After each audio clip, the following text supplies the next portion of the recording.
贱婢！给你们半个时辰，带着这个野种滚出赵庄！赵管事，你不能这样。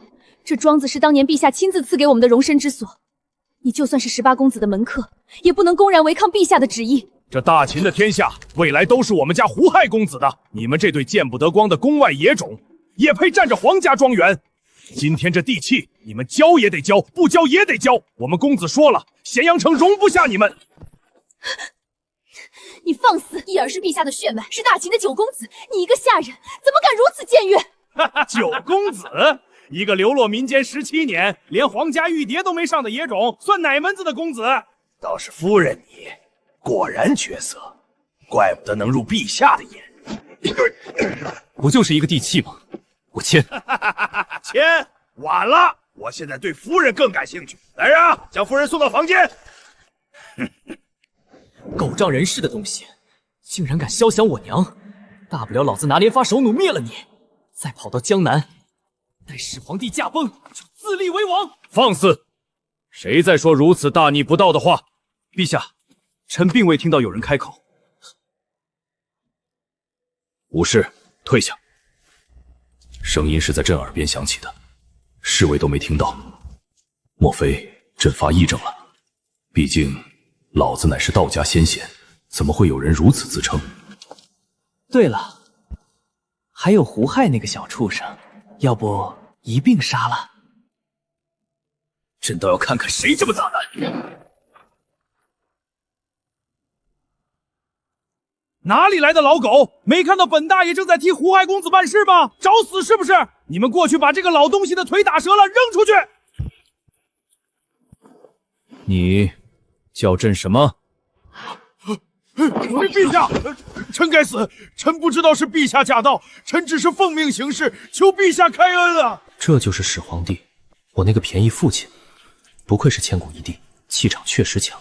不过可惜了，竟然始乱终弃，放着亲儿子流落在外10几年不闻不问，还摊上了胡亥这个败家儿子。果然是你，服用这么多仙丹，莫非上天赐我一道仙术，可以聆听他的心声？叫朕千古一帝，倒是有眼光。滚！多谢陛下，多谢陛下不杀之恩，臣这就滚，这就滚，这就滚。这真是始皇帝吗？脾气这么好，别人都把刀架在他儿子脖子上，骂他儿子是野种了，这都能忍。算了，都杀了吧。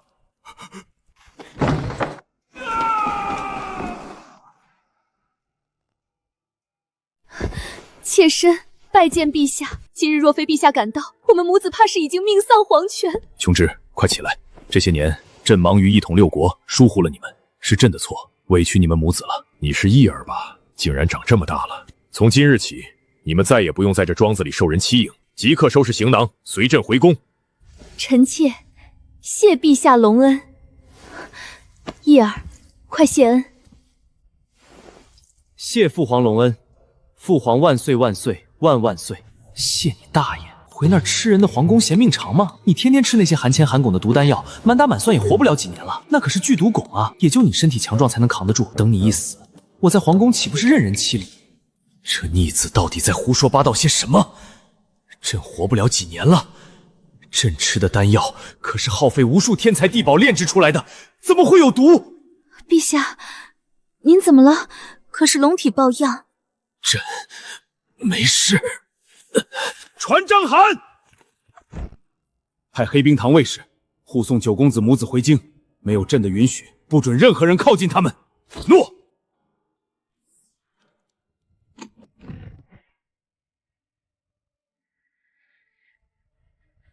张邯，微臣在，去抓一只活兔来。诺。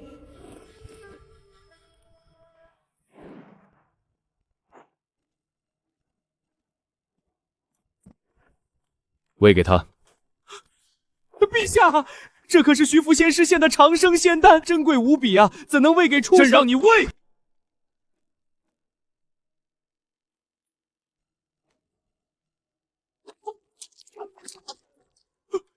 陛下饶命！陛下饶命！有毒，果然有剧毒。如果不是义儿这句心声，朕天天把这毒物当成至宝吞服，岂不是真的命不久矣？郝一群方士，传朕旨意，将炼制此丹的方式全部捉拿，关入死牢。义儿说的竟然没有半字虚言，他身在宫外，却连朕天天吃毒丹都能一清二楚，莫非是仙神转世？传令下去，给朕风风光光把义儿迎进章台宫，传旨胡亥，打石板子。诺。该死的，我到底做错什么了？竟然引得父皇降下惩罚。公子，您今日是否派人前往九公子府邸了？你说那个野种，他跟这事有什么关系？公子有所不知，今日陛下在九公子府外撞见了公子的人，陛下震怒，不仅杀了在场的人，还要迎九公子进宗庙认祖归宗呢。区一个野种，害得本公子被打，竟然还妄想进宗庙！公子放心，我会安排的。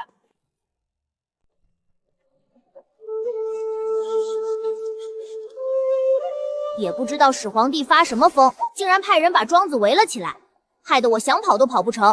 眼下逃到江南的计划是完不成了，只能走一步看一步了。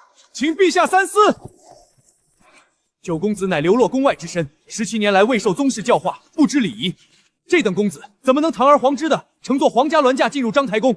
这不合礼法。臣身为博士，绝不能坐视不管。好机会，竟然有人弹劾我！这位大人，你说的对，我确实是个没受过教化的宫外野种，不懂你们这儿的规矩。父皇，您听见了吧？这位大人都这么说了，为了不辱没祖宗，那咱们要不就此别过？您把我放下来，我自个儿回庄子去，大家都落个清静。您继续当您的皇帝，我继续当我的平民，互不打扰。闭嘴！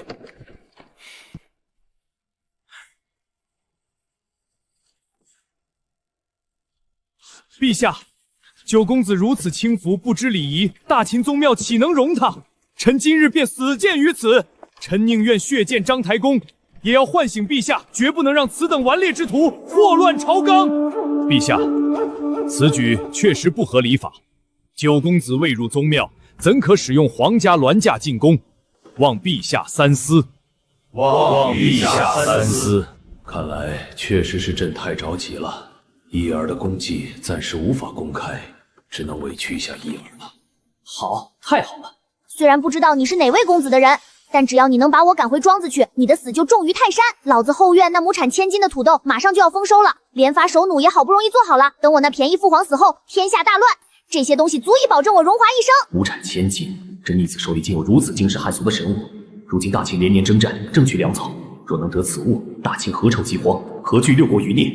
我这逆子有此神物，竟然不想着为我大秦效力，反而一心想着逃到江南。先帝啊，臣去也。成了。章邯，朕的儿子还轮不到你们来智慧，大秦是朕说了算。从今日起，恢复皇九子赵毅的身份，即刻认祖归宗，录入宗庙。诸位爱卿，可有异议？我有意见。哦，义儿，你有什么意见？父皇，儿臣觉得诸位大臣言之有理。儿臣自幼在宫外长大，不知礼法，贸然认祖归宗，恐有损皇家颜面，请父皇三思。九公子难得有自知之明，请陛下慎重考虑，遵从九公子的意见。九哥真是深明大义，为了我皇家颜面，竟然甘愿委屈自己。父皇，您可不能辜负了九哥的一片心意啊！这人叫我九哥，莫非他就是胡亥？还真是虚伪啊，竟然道德绑架老头子，怪不得日后会杀掉老头子所有的子女。若不是我本就不想认祖归宗，今日非得揭穿你虚伪的嘴脸。哼！什么？亥儿会杀掉朕所有的孩子？怎么可能？请陛下三思啊！既然如此，就暂且搁置认祖归宗之事吧，改封赵毅为大秦给事中，兼任车骑大将军。陛下，车骑大将军乃是手握重兵的要职，九公子寸功未立，怎能担此重任？陛下，大秦历来以军功授爵，九公子流落民间，未曾涉足军旅，若骤然掌管大军，恐难以服众，更会令将士心寒啊！车骑大将军，他一个流落民间的野种，凭什么爬到本公子的头上？父父皇是不是疯了？公子息怒，捧得越高，摔得越惨。这满朝文武可不会允许一个无权无势的公子踩在他们头上的。朕意已决，休要多言。怎么，一儿还不满意？儿臣多谢父皇隆恩。造孽啊！当着破将军还得天天凌晨爬起来上早朝，天不亮就要跟这群糟老头子站岗，这是要了我的老命啊！明天我就不去，我就不信父皇还能把我绑过去。一儿，既然入了朝堂，那以后万万不可懈怠，朕会派人督促你的。儿臣遵旨。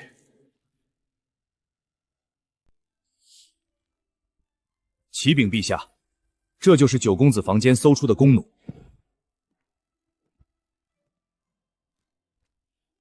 此弓弩颇为怪异，莫非有何特别之处？陛下，经过臣的测试，此弓弩乃是神器啊！不仅可以连发，威力更是不俗。若是应用于军中，我大秦定当战无不胜。张邯，朕命你秘密组建工匠，朕要看到此弩量产。对了，将此弩放回原处，不要惊动了义儿。现在还不是让他知道的时候。臣遵旨。到现在，义儿的心声还从未出错。莫非害儿日后真的会对他的兄弟姐妹出手？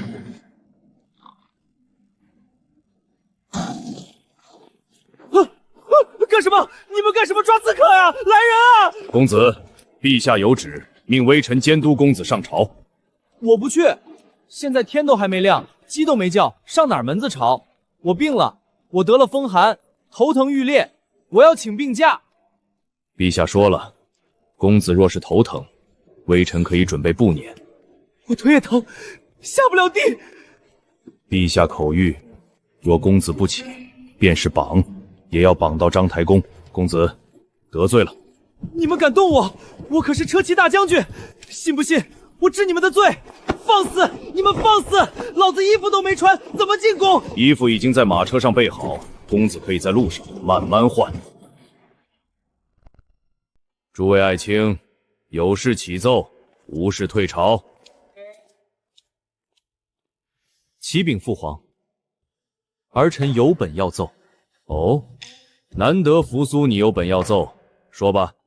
父皇，今天下初定，六国臣服，天下百姓饱受战乱之苦，皆渴望休养生息，效仿孔孟之道。但父皇却依旧推行严苛的律法，动辄施以重刑。长此以往，百姓必定心生怨恨，天下必定动荡啊！儿臣恳请父皇废除严苛律法，善待天下如是，以宽仁之政治理天下，同时裁减边军，减轻百姓的负担。放肆！是谁教你这么说的？父皇，没人教儿臣，这是儿臣自己的想法，还望陛下可以采纳。不愧是公子扶苏啊，这是被儒家彻底带歪了，被人卖了还帮着数钱呢。大秦靠着军功爵制和严刑律法才一统天下，他倒好，现在让老头子废除律法，裁减边军，这是在刨大秦的根，动摇国本啊！怪不得后面老头子被气得要焚书坑儒，这谁顶得住啊？没想到义儿年纪轻轻，竟将天下大局看得如此透彻。扶苏这逆子，但凡有义儿一半的机灵，朕也不至于如此操心。义儿，此事你怎么看？可以大胆进言。我去，什么情况？我一个对朝政一窍不通的私生子能怎么看？我肯定是站着看了。这臭小子真是不稳重。启禀父皇，儿臣才疏学浅，实在听不懂大哥在说什么。父皇，九弟自幼流落宫外，对朝堂之事和四书五经知之甚少。父皇何苦在这个时候为难九弟？这扶苏果然如传闻一般仁厚，竟然肯为了一个见都没见过的兄弟顶撞始皇帝。可惜了，人是好人，就是被儒家给彻底教傻了。不过看在你为我出头的份上，我就拉你，省得你日后落得个流放的下场。敢问大哥对《论语》可有了解？九弟，你这是何意？我自幼跟随大儒学习，深得儒家真传，《论语》早已倒背如流，又怎会不了解？大哥所了解的恐怕只是《论语》中的文艺，大哥恐怕不知《论语》的武艺。哦，九弟此言何意？孔圣人当年身高9尺6寸，臂力过人。大哥莫非以为孔圣人周游列国靠的只是嘴皮子？他老人家传下的还有一部武艺的《论语》，就是抡起拳头教别人做人。荒谬，简直是一派胡言！九公子，你怎敢在朝堂之上如此污蔑圣人？这是大逆不道！老头，你先别急着扣帽子，我所言皆有理有据。我且问你，《论语》有云：“朝闻道，夕死可矣。”何解？自然是早上得知了真理，哪怕晚上死去，也死而无憾。错，孔圣人的意思是，早上打听到去你家的路，晚上你就得死。我再问你，30而立，40而不惑，如何解？当然是30岁懂礼仪立身，40岁明辨是非不迷惑。错，意思是30个人才配让我站起来打，40个人我冲上去打都不带犹豫的。你粗鄙！那无畏见刚者，你要作何解释？哼，解释为我还没见过骨头硬到扛得住我一拳的人。你这是强词夺理，亵渎先贤。我强词夺理？你以为孔子真的是个只会读书讲理的文弱书生？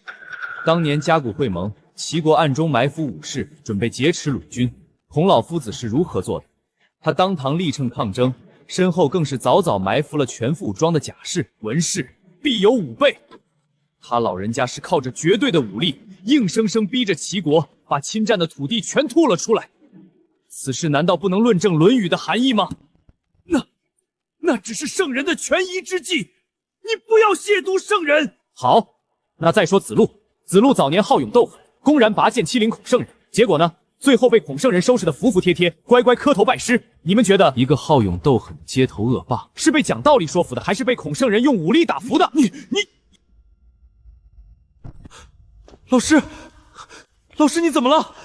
哈哈哈哈！好一个文士必有5倍，好一个论语，真是让朕大开眼界。大秦能横扫6国，靠的正是大秦铁锐和律法森严，倒是和论语不谋而合。扶苏，你学识浅薄，却敢大放狂言，给朕滚回去闭门思过。儿臣遵旨。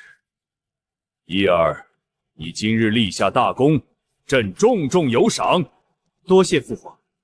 父皇且慢，九哥不过是仗着几分牙尖嘴利，偷换概念罢了。大秦以军功决定天下，九哥寸功未立就已身居高位。若再凭几句诡辩就受皇恩厚赏，满朝文武如何能服？天下人如何能服？哦，你们也认为这是诡辩，也心有不服。启禀陛下，九公子刚才的一番见解，振聋发聩，臣心悦诚服。臣等心悦诚服。孩儿，诸位爱卿皆心悦诚服，你还有何话要说？父皇误会了，儿臣的意思是，九哥既然是车骑将军，就应该小通军事。如今匈奴铁骑陈兵边境，随时可能南下劫掠。大哥所言裁减边军虽然不妥，但朝廷供养蒙恬30万边军实在困难。如今是主动出击还是被动防守尚无定义。我想只要九哥解决了此事，定能堵住天下悠悠之口。陛下，匈奴狼子野心，屡次犯边，臣建议主动出击，一劳永逸，以展我大国之威。王将军此言差矣，打仗打的是钱粮。丞相府核算过，若起兵30万，每日粮草消耗是个天文数字。如今关中存粮不足，如何支撑大军开拔？丞相的意思是看着匈奴人屠戮我大秦子民，抢夺我大秦疆土，大秦的威严何在？哼，大秦威严不在于一时义气。你说什么？两位大人莫要争了。九哥，满朝文武都束手无策，我相信您一定有办法的。是啊，一儿，你若有办法就说出来吧，朕重重有赏。父皇，儿臣才疏学浅，并无办法。果然，朕对一儿要求过于苛刻。一儿能在儒法一道有一番见解，已实属难得。朕不该希望一儿在军事上也有什么才能。九哥，是弟弟的错，弟弟只想为九哥出头，没想到弄巧成拙了。虚伪，怪不得能讨老儿子的欢心。扶苏要有你一半虚伪，早就成太子。你，孩儿今日在朝廷如此活跃，莫非有什么良计？父皇，儿臣主张和亲，只需一位公主就可挽救数万将士，孰轻孰重，一目了然。和亲简直丢尽了老祖宗的脸。对付狼群，用得着忍辱负重的和亲或者劳民伤财去硬拼吗？派赤索送重金给月之和东湖，用离间计让他们三方因为分赃不均先自相残杀，同时抽调3万精锐轻骑兵，不带辎重，深入草原救食于敌，抢他们的牛羊充当军粮，烧他们的帐篷，杀胡剥皮，釜底抽薪。好一个救食于敌，好一个杀胡剥皮！朕的儿子竟还有如此谋略！打！不仅要打，还要打得匈奴永世不得翻身。陛下英明，可是陛下，国库空虚，实在经不起30万大军的消耗啊！何须动用30万大军？诸位爱卿莫非忘了昔日的张仪了吗？传朕旨意，派人携重金前往月之与东湖，行离间之计，令其内部自相残杀。陛下圣明啊！昔日张仪离间6国，才使得大秦有望一统。如今匈奴来势汹汹，岂不是和这国颇为相似？臣怎么没有想到呢？再命蒙恬抽调3万精锐轻骑，舍弃辎重着车，深入草原救食于敌，夺其牛羊以为军粮，毁其根基。朕要给他们来个釜底抽薪，杀胡剥皮。陛下神策，此计若成，匈奴100年内再无南下之力。陛下圣明，大秦万年。我去，我这便宜父皇竟有此等谋略！我只想到了派遣斥侯前去离间，老头子竟然想到了要纵横家出手。父皇，这报800里加急！关中大旱，赤地千里，颗粒无收，流民已经饿死数万。关中乃是我大秦的粮仓，如今关中绝收，关中存粮根本支撑不了多久。若是流民受人煽动暴乱，大秦危矣！陛下，关中早不旱晚不旱，偏偏在此时大旱，此乃天怒人怨之兆啊！9公子未敬祖宗，未入皇家御籍，便骤然登临高位，是这不合礼法之举，引得上天震怒，降下大旱，惩罚我大秦。若不即刻罢黜9公子，太史令言辞虽有一些激进，但有一点臣颇为认可。9公子既然深受陛下隆恩，执掌大权，便理当承担起责任，为国分忧。请陛下罢黜赵毅，以谢天下。请陛下罢黜赵毅，以谢天下。呵呵，扣帽子好啊，扣帽子得学啊。我这个空降的公子肯定动了其他公子的利益，只是没想到竟然用这么蹩脚的理由弹劾我。关中大旱算什么绝境？老子后院随便种出来的土豆耐旱抗灾，1亩地的产量顶你们种俗米10亩。还有那曲园梨，1个人1头牛就能翻倍开荒。你们加油弹劾呀！等我被罢黜了，那就是天高任鸟飞，海阔鹏鱼跃了。1亩顶10亩的抗旱神物，还有翻倍开荒的农具。这逆子手里宝贝这么多，竟然一点都不想着献给朕。都给朕闭嘴！天灾乃自然之术，非人力所能，岂可怪罪于人？不过，既然你们质疑车骑将军，那便传朕旨意，关中大灾全权交由车骑将军赵毅处置，国库银两、沿途官员皆听凭将军调遣。什么？天天上朝已经够折磨了，现在竟然还要处理大旱，给我当永动机呢？陛下，臣才疏学浅，实在不堪大任，请陛下免去臣的官职，将臣逐出宫去。此等机会，9皇子居然推辞。臭小子明明身怀大才，竟如此疲懒。也好，你若接了这个任务，就没空上朝了。朕想到几个月见不到你，心中就颇为不舍。如今你拒绝了也好，朕也啥？陛下，但话又说回来，臣身居高位，却寸功未立，心中甚是不安。此事正是上天赐予臣证明自己的机会，臣当仁不让。也好，朕虽心有不舍，但你既有此心，朕便允了。该死的野种，父皇竟如此偏爱他。如今关中绝收，储备粮食最多可支撑3月。敢问将军可有何良策？来了，这逆子终于不装了，要一鸣惊人了吗？你是何人？承蒙陛下厚爱，赐予在下太史君之职。哦，那关你屁事。本将军怎么赈灾，还用向你一个小小的太史令汇报？你堂堂车骑将军，言语竟如此粗鄙！是的，关你屁事。3日之后，我若不能让陛下满意，任凭处置。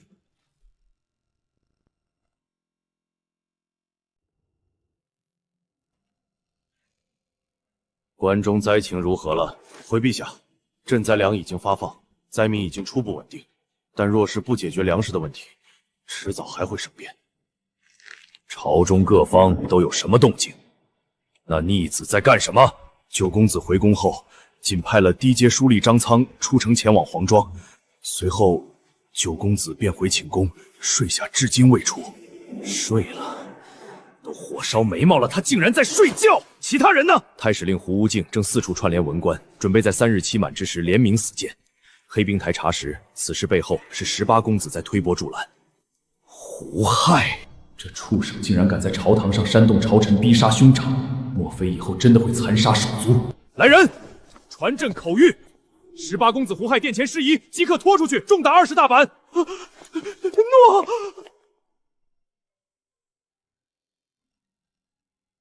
这逆子立下生死状，把救灾当儿戏，竟然还睡得着。朕倒要听听他到底作何打算。亩产3000斤的神物是否准备妥当？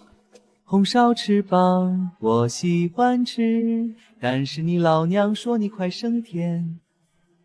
庶子，大难临头了，还在惦记吃鸡翅膀？哎呦，父皇到底为何突然打我？我连话都没说几句啊！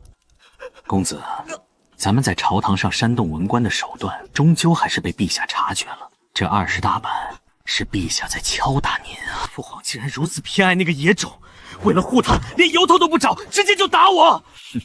公子息怒，陛下越是护着他，后日朝会上赵义若是拿不出救灾良策，就越是下不来台。对，后日就是3日期限，军令状白纸黑字。赵义这个野种绝不能留，后日就算父皇要保他，本公子也要逼他上断头台。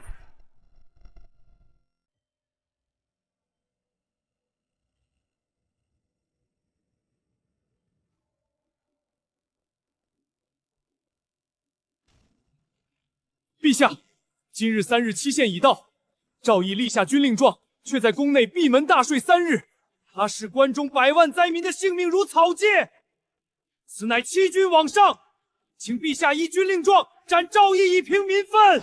请陛下下旨斩赵义以平民愤。父皇，天子犯法与庶民同罪，难道父皇要为了一个无能的野种，寒了天下人的心吗？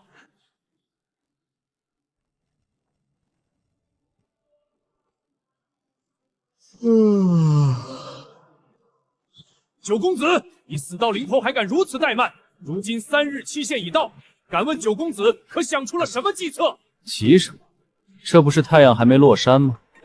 还敢狡辩！你派去城外的那个低阶书吏，整整3天连个鬼影都没见着，你根本就是无计可施。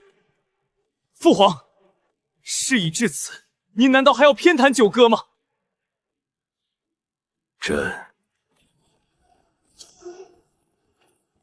九公子，救灾神物在此。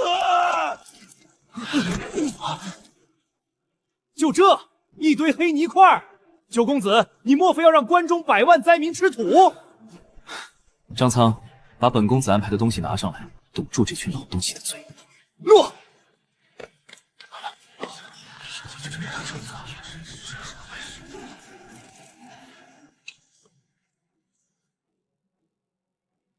诸位大人，请尝尝。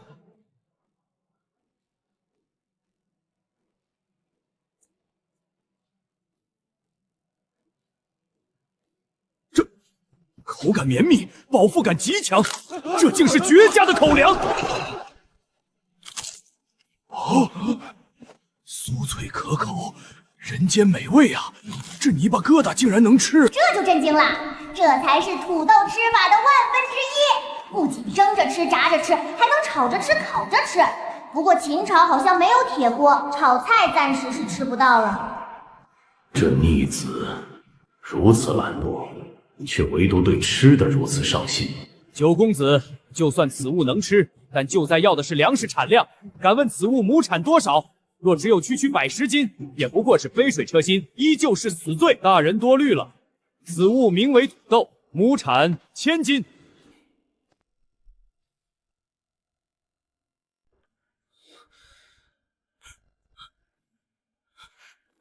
绝不可能，绝不可能！我大秦粟米亩产不过200-300斤，这泥块怎么可能亩产1000斤？你这是欺君！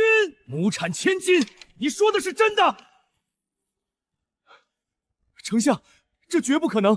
大秦水稻丰年，亩产不过200斤，这烂泥里的东西怎么可能如此离谱？丞相大人，这筐里的土豆是小人亲自挖出来的，小人记得是1分地无疑。张苍，你敢用项上人头担保，这地刚好是1分，户部的地契档案就在旁边，李相大可查验。拿地契来！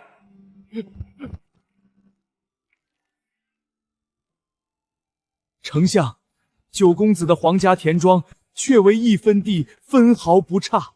那这重量呢？谁称的？廷尉府、户部、御史台3方见证，用的皇家官秤。拿秤来，老夫要亲自称。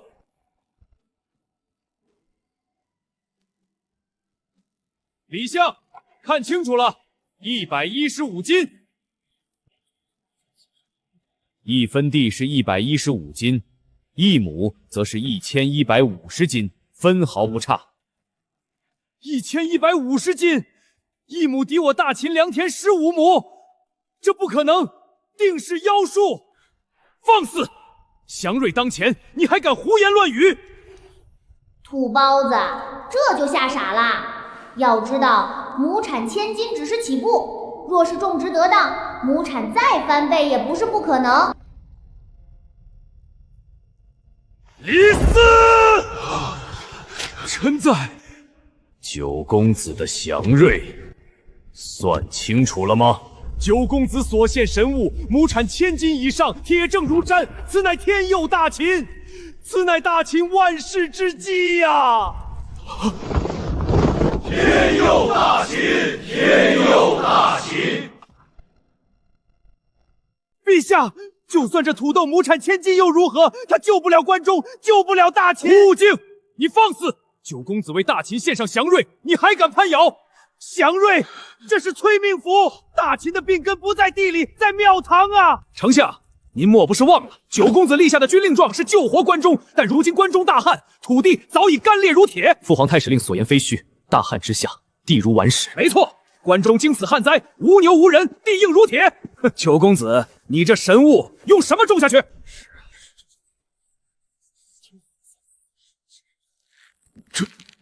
陛下，没有耕牛，没有青壮，再好的种子也是废物。九公子的军令状如何能算完成？吴敬，什么意思？九公子献出如此祥瑞，难道还要治罪不成？丞相大人，九公子立下的是军令状，按大秦律，完不成军令状者斩。您是法家代表，难道要包庇九公子吗？你吵死了！我还以为多大点事儿，一个曲园梨就能搞定的破事儿，非要在这狗叫。一个人一头牛就能翻耕的玩意儿，大秦的官都这么没见识吗？一儿，你还有什么话要说吗？父皇息怒，儿臣这儿刚好有个小玩意儿，或许能破这死局。小玩意儿，九公子莫不是在拿国政当儿戏？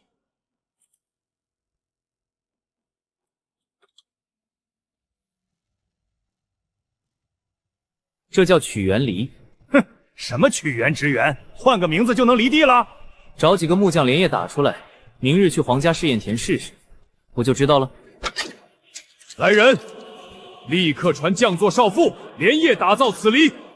好，明日老臣倒要看看你这小玩意儿怎么离开铁地。陛下，您看，如此大旱，地坚如铁，九公子居然弄来这么一根单薄的弯木头，一头瘦牛，一个老汉，只怕梨花刚一入土，这破木架子就要4分5裂了。大旱之下，翻耕皆需3牛3人全力以赴，这单人单牛确实有违常理。不过若是九公子，臣愿意相信。是儿戏还是神物，试过便知。胡敬，你若是怕了，现在收回你的话。朕念在你是老臣，还能既往不咎。臣不怕。若是这屈原离离不动这旱地，还请陛下严惩九公子。胡大人，那若是离动了呢？若是一头牛就能离地，老臣便吃了这土。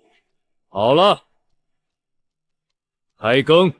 吉时已到，开耕！驾，走，驾！太硬了，梨花根本扎不进去。走喽！老天爷，这离神了！老汉我还没使力气，这怎么可能？只是弯曲一下木轴，竟能如此神奇！陛下您看，泥土被自动推向一侧，毫无阻力，单人单牛比三牛三人还要快上一大截。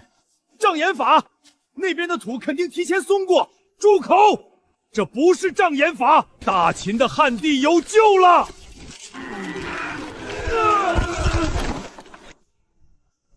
完了！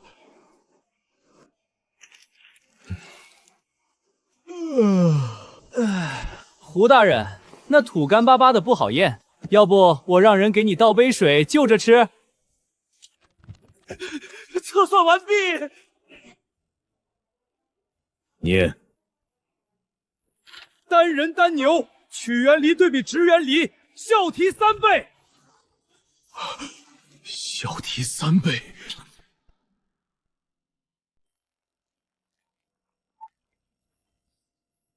吴静，抬起头来，看看你面前的屈原离，再看看这片被他翻开的汉地。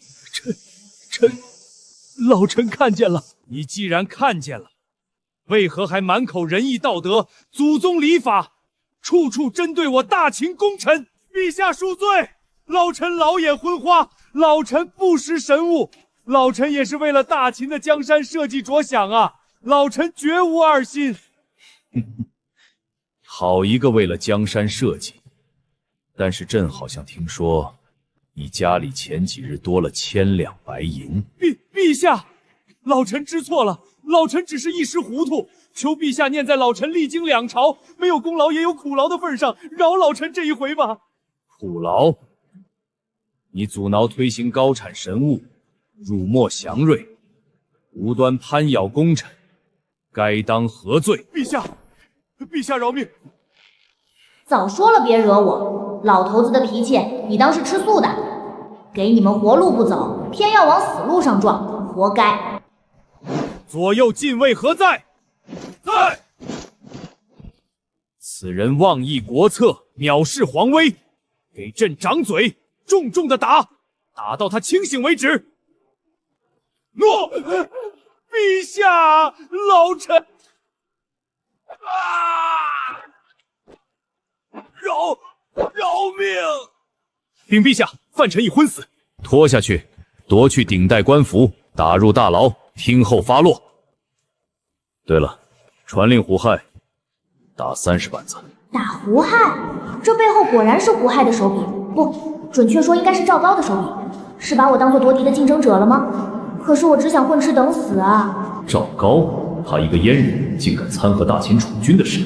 这赵高可是个狠人，秦二世儿王跟赵高可脱不了干系。算了，不管那么多了，终于下班了，我可要好好休息。等再过阵子蝗灾冒头，估计又不得闲喽。秦二世而亡，还有蝗灾？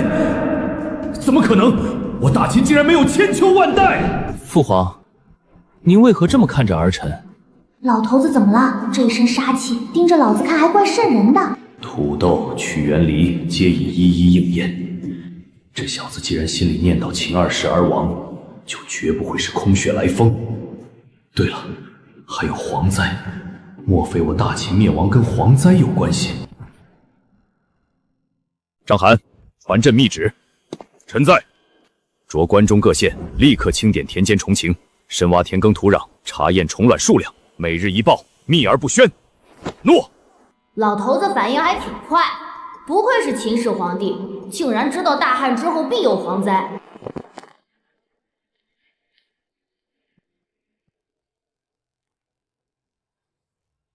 老师，胡无敬那个蠢货不仅没完成计划，还暴露了，害得本公子又挨了父皇的板子。大人，陛下今日回宫后，立刻密令章邯调遣黑冰台前往关中各县查验田土虫卵，形势极为隐秘，对外只称巡查商情。查验虫卵，陛下日理万机，怎么会突然留意田间虫豸这种微末之事？属下不知，只听说今日在试验田，陛下单独和九公子说了几句话，随后便下了这道密令。又是那个野种，和他有关的都不是什么好事。另外，关中各县今日接地来急报，连日高温，田间鸟兽极其较躁动，多处田埂惊现虫蚁大规模迁移，乡绅百姓都在私下传，说是天降异兆。天降异兆，赵毅这野种刚入朝，又是土豆又是曲原理，把大秦的朝堂搅得天翻地覆。这时候出异象，真是天助我也！若是把这异象扣在他头上，说是他命格克国触怒上苍，就算陛下有意护着他，满朝文武和天下百姓的悠悠之口，他也绝对堵不住。老师，你怎么和胡无敬那个废物一样？不，本公子的意思是，这个办法胡无敬已经用过了，根本没用啊！胡无敬那个老废物没做成的事，咱家来做。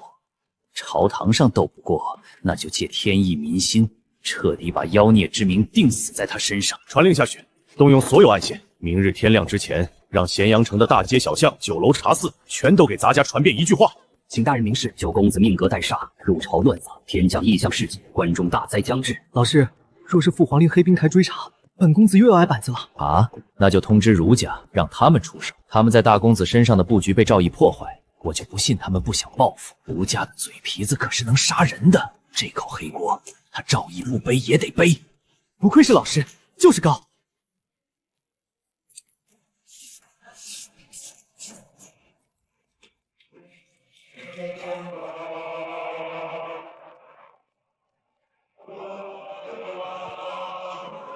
陛下，今日一早，公正司送来加急奏书。念。奴婢不敢念。拿过来。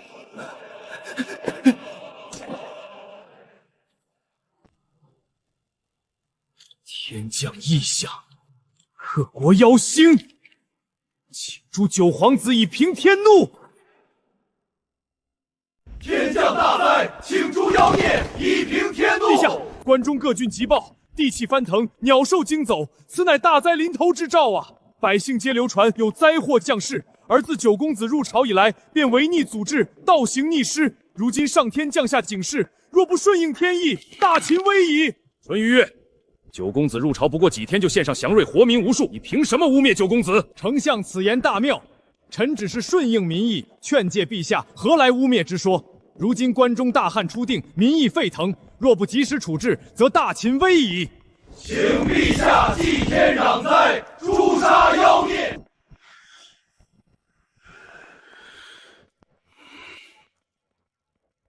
一群傻叉，在这儿哭爹喊娘，演什么苦情戏呢？还妖星，还天谴，真当自己是半仙啊！大旱之后必有蝗灾，蝗虫幼雏这会儿全埋在土里，地气变暖，鸟兽能不燥吗？再等个把月，等它们长出翅膀飞上天，恐怕就是大规模蝗灾。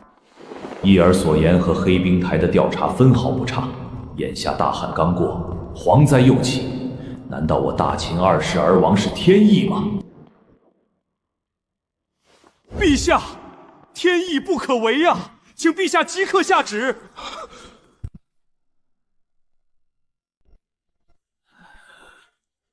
陛下，您怎么了？妖孽，妖孽呀！你不仅导致关中大旱，现在竟然还害得陛下龙体抱恙。请陛下下旨，诛妖孽，平天怒。都住口！陛下，臣昨夜夜观天象，妖星直逼紫微星，眼下您龙体抱恙，不可不防啊！这老头子怎么了？不会是单独爆发了吧？老头子要是在这个时候倒下，我恐怕就真的要被当成妖孽了。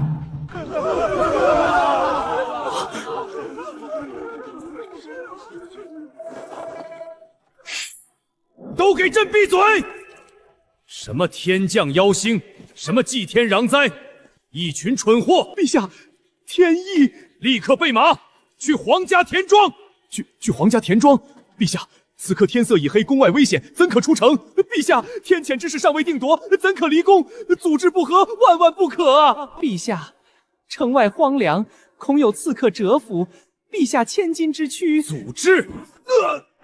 朕就是祖制！朕说，立刻备马，禁卫何在？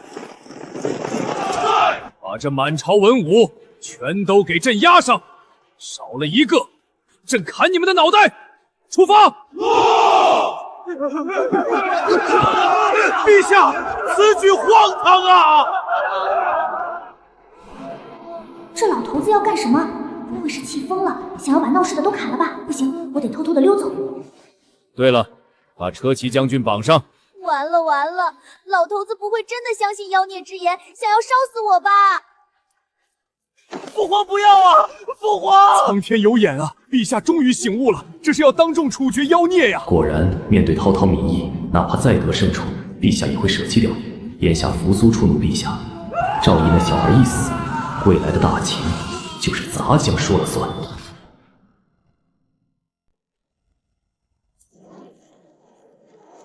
风太大了，陛下，此地空旷无物，绝非议政之所啊！陛下，这大旱刚解，地里连根庄稼都见不着，这里正适合处决妖孽呀！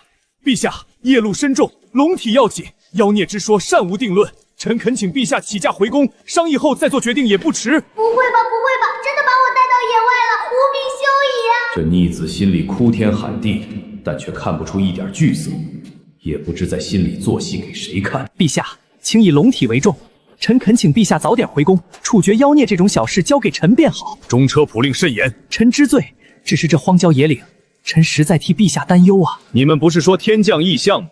朕就让你们好好看看，所谓的异象究竟是什么。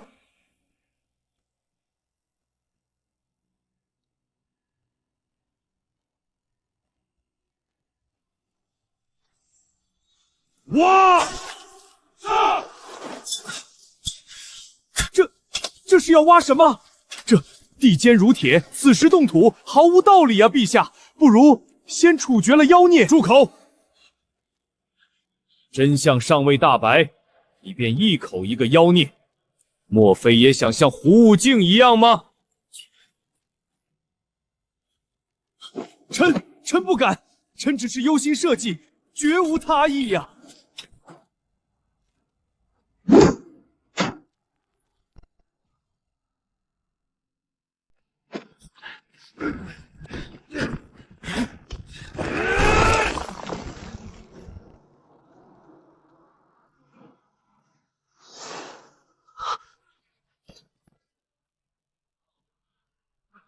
怎么了？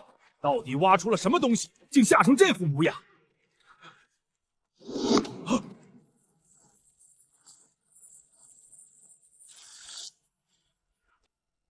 天亡我大秦！天亡我大秦啊！虫子，全都是虫子！这土里怎么会长出这么多妖物？淳于越，你个老蠢货！这不是妖物，这是蝗虫，是蝗虫的幼虫啊！大旱之后必有大蝗，古籍记载竟是真的。这地下藏着成千上万、数以亿计的虫卵啊！等它们熬过干旱，长出翅膀飞上天，大地也将寸草不生，连树皮都会啃得干干净净啊！大秦完了，好不容易熬过了大旱，老天爷这是要绝我大秦的生路啊！怎么会这样？怎么会这么多？今年关中绝收，100万子民吃什么？难道要易子而食吗？天谴！这真的是天谴啊！陛下，我大秦的基业要毁于一旦了！这是妖孽作乱啊！天亡大秦，天谴难违啊！哈哈哈！掘墓的大灾，竟然真的是100年不遇的大蝗灾！赵毅啊，赵毅，你弄出了土豆和曲原离又如何？你就算有通天的本事，能挡得住这漫天蔽日啃食一切的蝗灾吗？关中饿殍遍地，暴民四起。陛下为了平息民愤，第一个祭旗的就是你这个妖孽！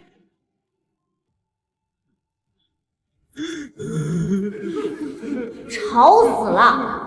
大半夜的不睡觉，跑这荒郊野岭来哭丧呢？不就是地里长了点虫子吗？至于哭得像死了爹一样吗？守着满地的高蛋白飞天大肉酷饿死！这么肥的蝗虫幼虫，全都是蛋白质啊！洗干净了直接下油锅，用大火炸至两面金黄，隔壁小孩都能馋哭了。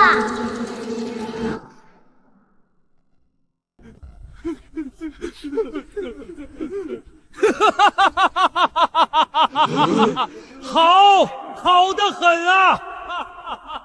陛下，您怎么了？大灾当前，您为何发笑啊？陛下莫不是被这天谴大灾刺激的失心疯了？怎么回事？陛下疯了？若是陛下疯了，那这大秦的天下岂不是马上就要大乱了？哭什么？一群没出息的废物！谁告诉你们这是天谴？谁告诉你们这是灭国的大灾？这遍地都是蝗虫幼虫啊，陛下！等它们羽化成虫，会吃光关中所有的粮食，连草根都不会剩下呀！哼，吃光粮食，朕看他们是来给我大秦子民当口粮的。陛下，快扔掉，万万不可触碰啊！此乃污秽妖物，体内必带天谴之毒啊！陛下龙体贵重，怎可徒手抓这等秽物？妖物！你们这群瞎了眼的蠢货！这是老天爷看我大秦子民忍饥挨饿，特意赐予我大秦的无上美味。这是天赐的高蛋白，是上天送给我大秦的飞天大肉。赵高，滚过来！臣在，陛下有何吩咐？你是中车府令，日夜伺候朕，劳苦功高。今日朕就将这天降的美味第一个赏赐于你，给朕张嘴，吃下去！不要，陛下饶命啊！臣无福消受这等神物，这东西吃下去会死人的，臣宁死也不敢吃啊！来人，给朕撬开这狗奴才的嘴！救命啊！疯了！陛下真的疯了！他竟然逼着中车府令生吃妖物！我靠，老头子这么虎的吗？生吃不要命了！就算是天赐的极品肉食，好歹也得先起锅烧油，炸熟了再吃啊！这么带泥生艳，不怕死吗？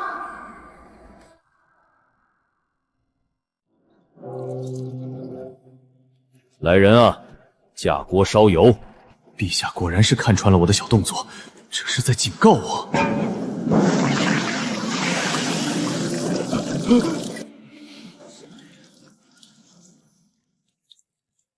陛下，洗干净了，倒进去。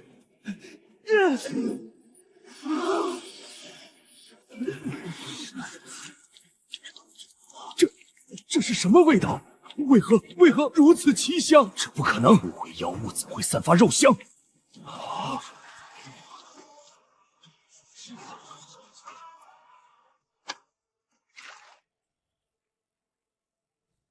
纯博士，中车府令已经吃过了，现在轮到你了。来，张嘴！陛下，臣不敢，这有违祖制，这妖物吃不得。陛下，臣宁死也不敢吃啊！朕让你吃。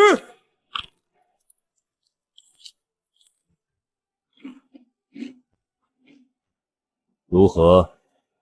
陛下，此乃人间极品啊，酥脆无比，满口奇香，臣从未吃过如此绝世美味啊！纯博士，你莫不是被妖物迷了心窍？好香，这玩意儿是真香啊！诸位大人，这真的是上天赐予我大秦的珍馐，真的如此美味，给本相留点，让开，本官先尝。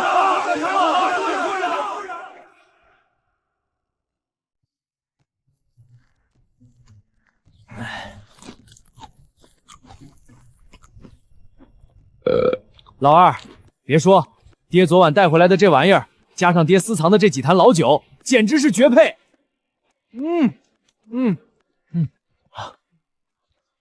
就是，难怪昨晚爹吃的连渣都不剩。这肉香比烤羊腿还过瘾。咱们昨晚出城偷偷挖的那几箩筐，今儿个全给他炸了。孽畜！你们这两个孽畜啊！爹，您怎么醒了？我们就是尝尝鲜。老子打死你们这两个活王八！老子的酒，老子千叮咛万嘱咐，绝对不准碰到蝗虫！别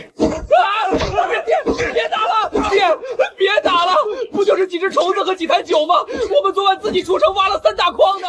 你们说什么？你们昨晚出城挖蝗虫去了？是啊，城防营的兄弟都看见了，我们还叫了几个弟兄一起挖呢。这好东西凭啥藏着掖着？完了，全完了！陛下昨夜亲口下达的死命，任何人不得走漏风声。你们这两个蠢猪，你们把天捅破了！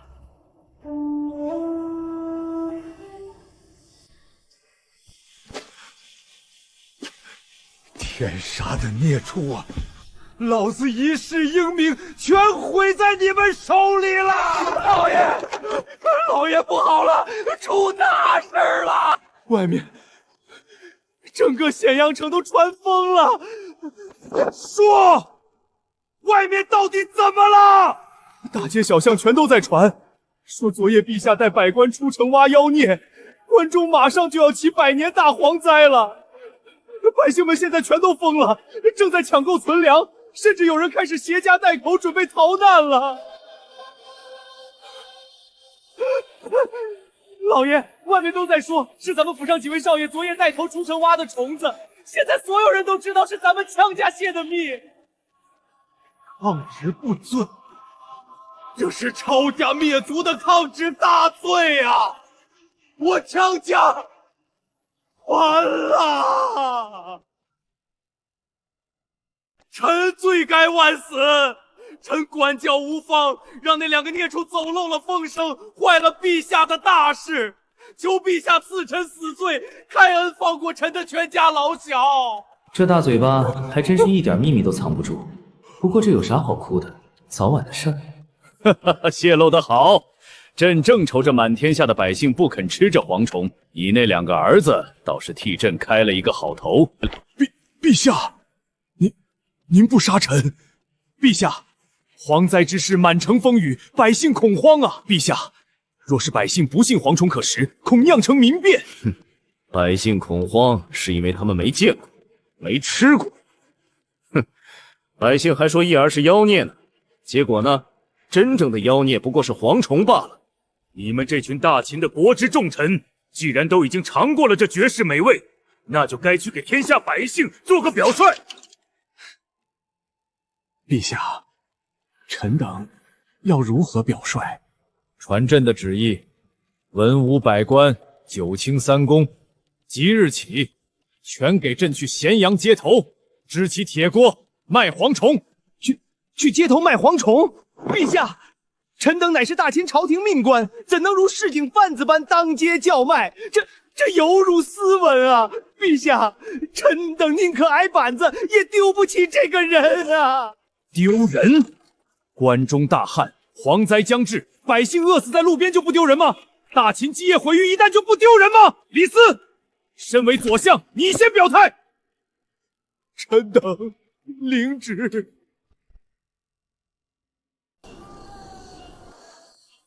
相爷，不能再收了！今天城外的百姓送来了几万斤，咱们府里的库房都快塞不下了。收！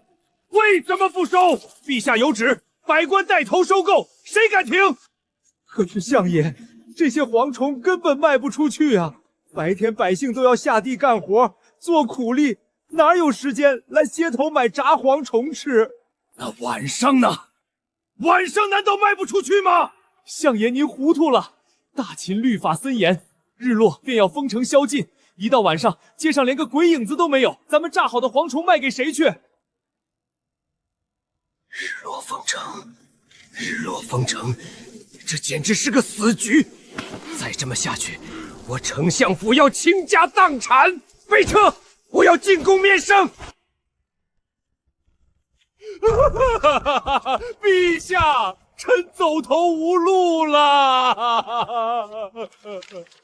左相何故如此惊慌？陛下，百姓响应号召，每日送来数万斤蝗虫。可大秦日落后便封城宵禁，白天百姓无暇购买，晚上街头空无一人。如今又天气炎热，那些蝗虫全都烂在手里，发臭了呀！陛下，竟有此事！不仅是臣，朝中百官皆是如此啊！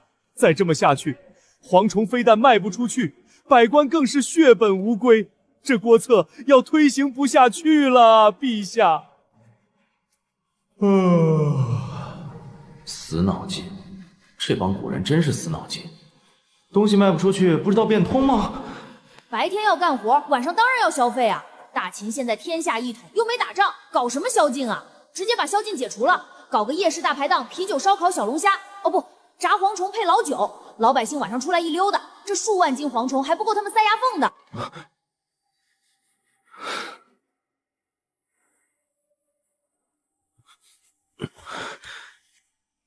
左相，朕有办法了！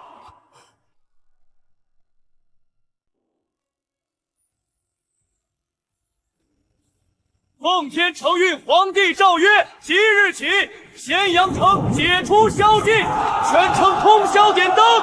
解除宵禁了，可以晚上出门了！快快去看看那些大人们摆的摊子。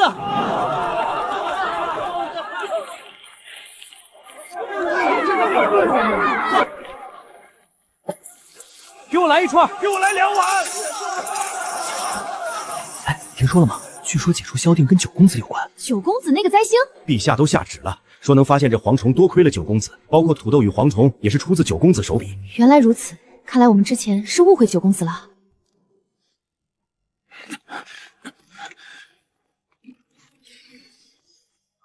暴力，这简直是泼天的暴力！仅仅3个夜晚，这几个摊子竟然赚了以往10年的进项。大人，今夜街上人满为患，李相和冯御史他们的摊子也赚得盆满钵满。凭什么让他们也赚？这咸阳城的夜市既然开了，那所有的财源就都得归我中车府。大人的意思是，那些大人们既然觉得丢人，咱家就帮帮他们。传令下去，明日起换上便衣，派人去把其他大人的摊子全给咱家砸了。所有的生路，所有的摊位，必须站过来。诺。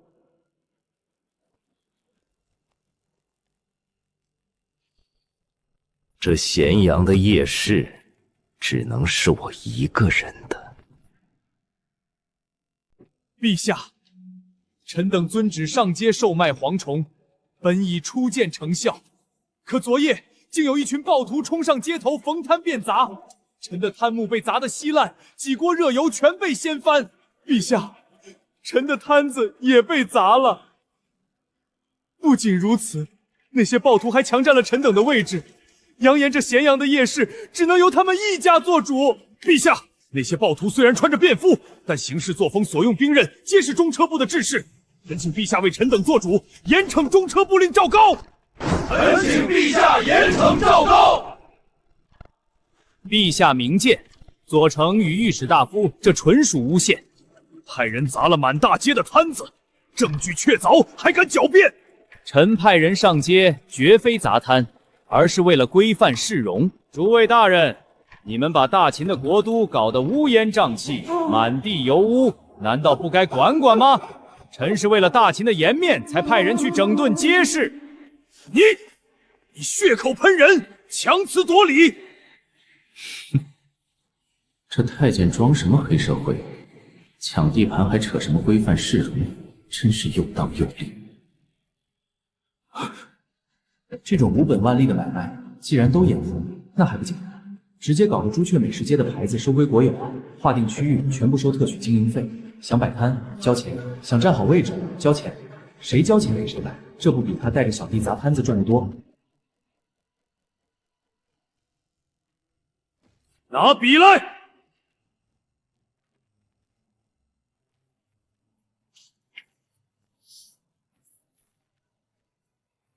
陛下，这是何意？把这几个字制成牌子给朕挂街上去，传朕旨意：从今往后，咸阳夜市所有摊位收归皇家，全部实行特许经营，谁敢私自摆摊，杀无赦！陛下，特许经营，这咸阳的夜市就这么收归皇家了？怎么，中车出关有意见？臣不敢。既然你不敢，那朕就再给你派个差事。你刚才不是说你派人去整顿街市，把夜市管得很好吗？臣都是为了大秦。既然你管得这么好，那以后的管理也交给你了。那这几日夜市的进项必然不少吧？传朕旨意，中车府官这几日的所有利润便全数上缴国库。陛下，那可是臣……怎么？这奴才，连皇家的特许费也敢赖吗？臣不敢，臣遵旨，臣这就上缴。这老头子开挂了，不仅解除宵禁，还敲打赵高。老头子平时不是对赵高信赖有加吗？朕都知道秦两世而亡跟这老狗脱不了关系，怎么还会信任？要不是还想最后再利用一下这老狗，朕早就将他五马分尸了。禁卫，跟着中车部官去点收，1分1厘都不许落下。落！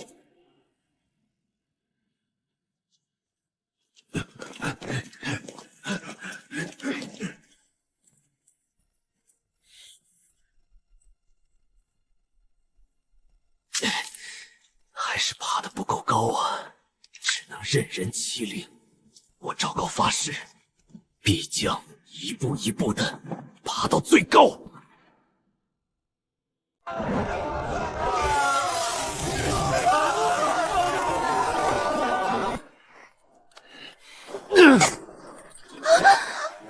滚！都给我滚！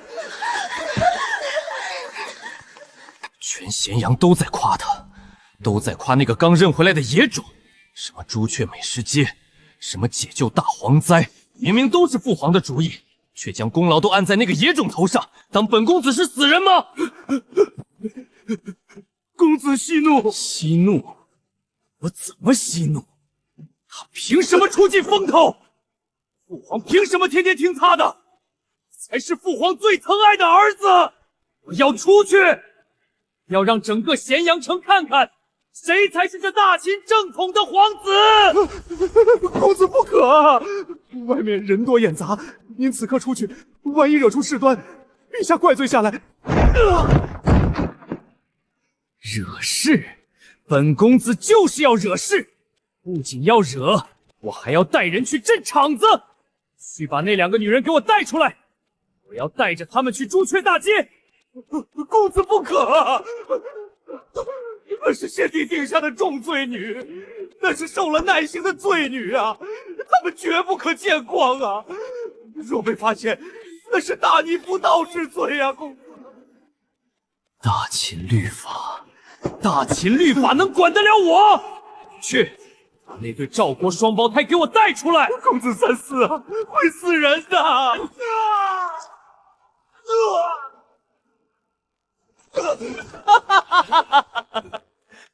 今夜我要让整个咸阳知道，谁才是主子！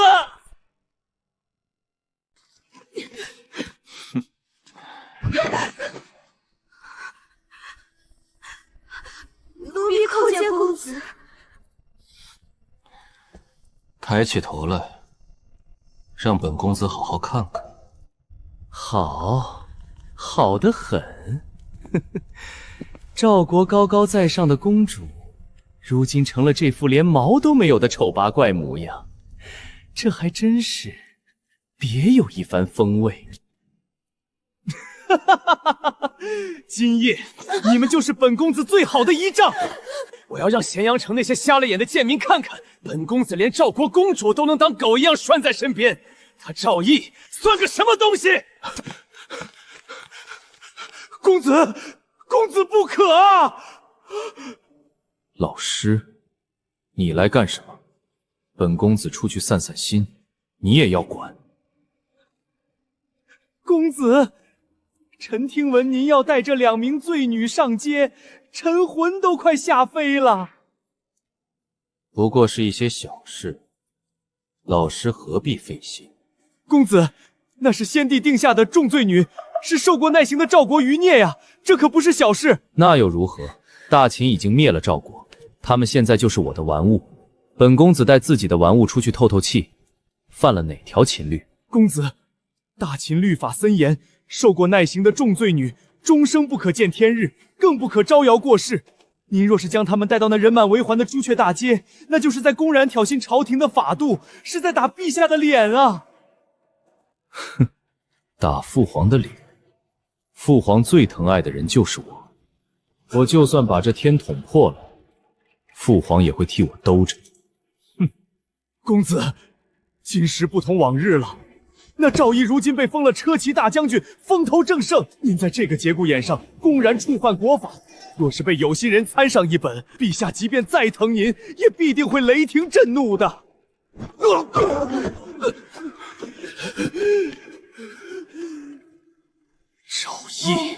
赵毅，你们一个个嘴里全都是那个野种！你个老烟货！连你也觉得我不如那个宫外的野种吗？现在百姓都传言他搞出个什么破夜市，但你不知道吗？那明明是父皇安在他头上的功绩，父皇这是想把那野种当储君培养。我才是父皇最疼的儿子，我才是大秦最尊贵的皇子，谁敢拦我？公子，会死人的呀，公子。本公子今日就是要让所有人睁大狗眼看清楚，这咸阳城到底是谁说了算？唉，看来胡亥公子是受不了刺激，疯了。我要再找个新的棋子了。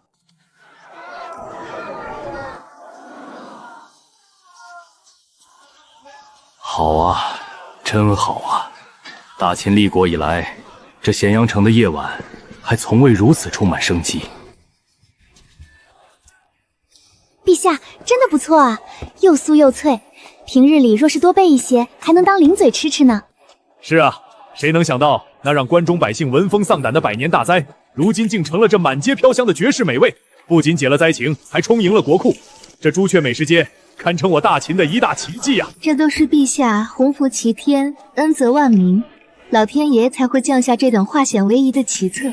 百姓们如今都在念着陛下的好呢。这老东西还挺会享受，微服私访。左边带着我娘听好话，右边看着满大街给他交特许经营费的冤大头。叶儿，你看看这长街，看看这些百姓，你觉得朕解除宵禁，设下这特许经营之法，效果如何啊？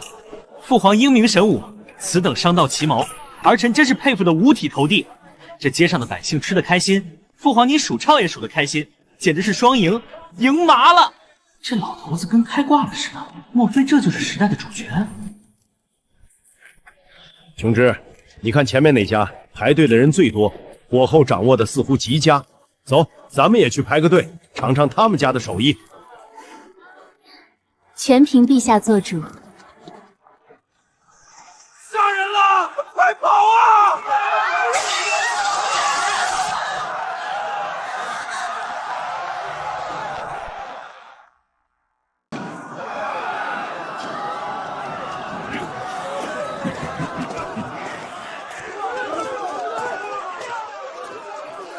都给我滚开！啊，我的腿！大家快跑啊！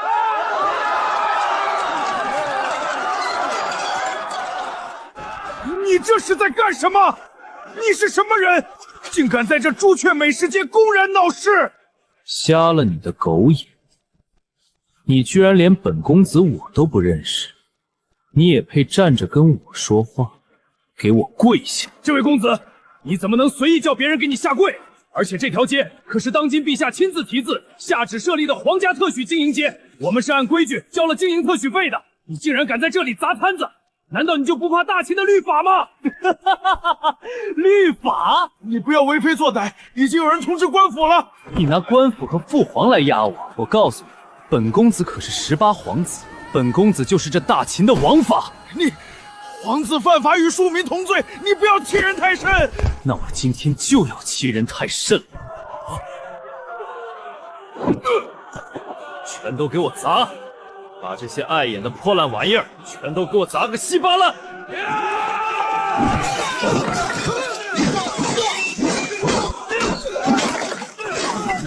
不能砸呀！这些都是我们老百姓的心血呀！什么皇家特许，什么狗屁规矩，什么狗屁王法！我看今天谁敢拦我！这咸阳城是我胡亥的地盘！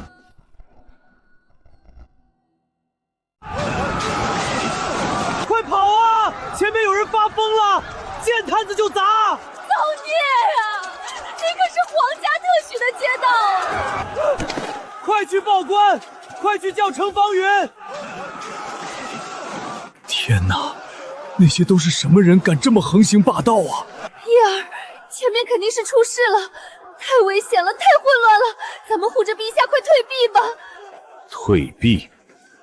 在这咸阳城里，在朕的眼皮底下，朕倒要看看是谁让朕退避。陛下，那些暴徒无眼，万一伤了陛下。娘，不用担心，这热闹可不是天天有。敢在老东西刚设的朱雀美食街砸摊子，这可不仅是砸摊子，这是在啪啪抽大秦始皇帝的脸啊！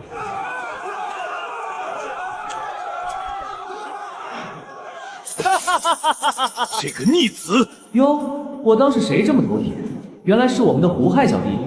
砸得好，砸得妙，继续作，千万别停，哥哥我看好你哦。公子，求求你高抬贵手，这摊子是我们全家老小的命啊！这是陛下赐名的美食街啊！公子，你这是要逼死我们啊！闭嘴！一群贱民，少拿父皇的名头来吓唬本公子。两个美人都过来了，还要本公子再说一遍吗？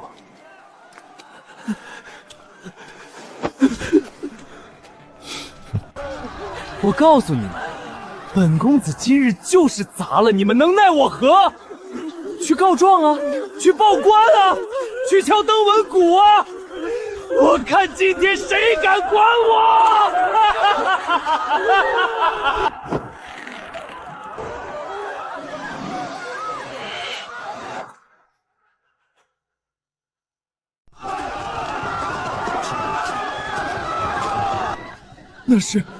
那是受过耐刑的重罪之人，无眉无发。这是被剥夺了宗族身份的极刑啊！怎么会堂而皇之的出现在大街上？那公子是疯了吗？竟然带耐刑罪女游街！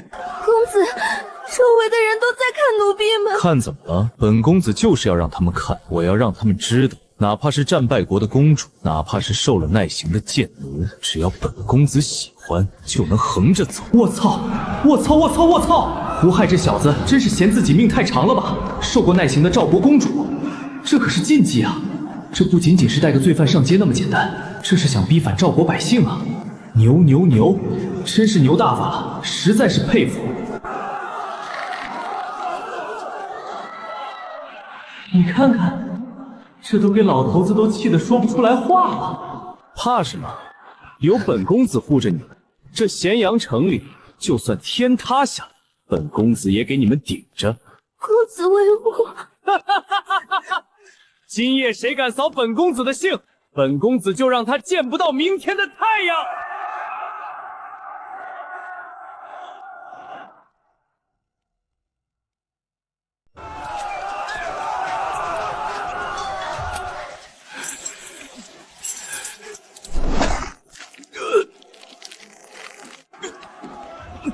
捡，本公子砸了的东西，你也敢捡？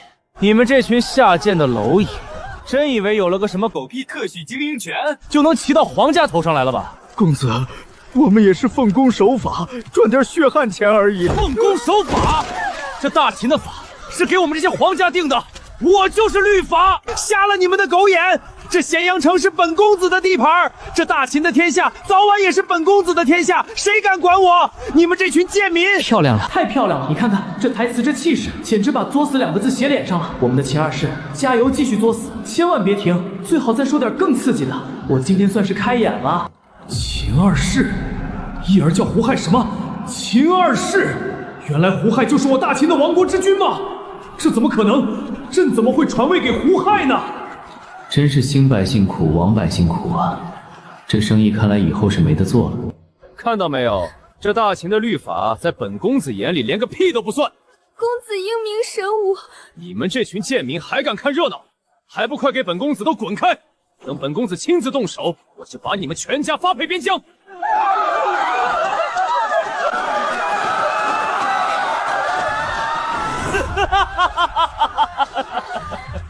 本公子倒要看看，今夜谁敢！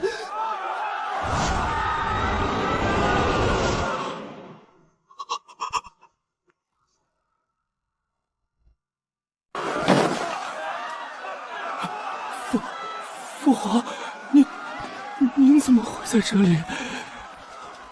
父皇，儿臣不知道是您，儿臣刚才说的都是酒话，是糊涂话。陛下饶命，奴婢什么都没做，是公子逼迫奴婢们的。滚开！你们这两个贱婢，给我滚开！父皇饶命！是他们，都是他们勾引儿臣的。父皇，是这两个赵国余逆不知廉耻，是他们使了狐媚手段，迷了儿臣的心智啊！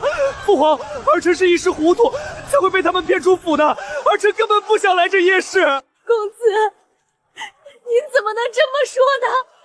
明是你下令把我们带出来的。贱婢，你给我闭嘴！你还敢诬陷本公子？分明是你们图谋不轨，想要败坏我大秦皇子的名声。父皇明鉴啊，儿臣是大秦的皇子，怎么会主动去触碰受过耐刑的罪人？都是他们的错，求父皇明察秋毫。好啊，好一个大秦的皇子，好一个一时糊涂。逆子！你带着受过极刑的赵国余孽招摇过市，在这大秦的国都，在朕亲自下旨设立的长街上，大呼这咸阳城是你的地盘，你罔顾律法，践踏祖制，如今死到临头，竟还毫无担当，将罪责推诿给2名贱奴。朕怎么会生出你这么个不知廉耻、软弱无能的废物？父皇，我错了，儿臣真的知错了。求父皇再给儿臣一次机会，儿臣再也不敢了。黑冰台何在？禁卫何在？在！还朕旨意，皇18子胡害大逆不道，辱没宗术，即刻起，废为庶人。不要，父皇！即刻逐出咸阳，如诏，死不得反。是，陛下。父皇，您不能这么对我，我是您最疼爱的儿子。老师救我！赵大人救我呀！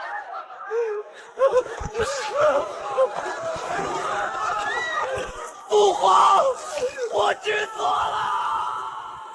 大名鼎鼎的秦二世竟然以这种方式退场了，难道这就是我带来的蝴蝶效应？就是不知以后的秦二世会是何人。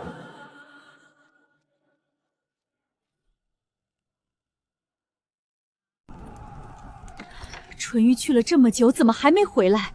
外面到底出了何事？为何今夜的宫墙外如此喧闹？回娘娘，奴婢不知，只是见宫门处的禁卫突然增加了许多，似乎是南市那边出了什么乱子。乱子？胡亥今夜说是要出府散心，他不会……娘娘，不好了，娘娘，出大事了！淳于，你怎么这副模样？到底怎么了？是不是胡亥出事了？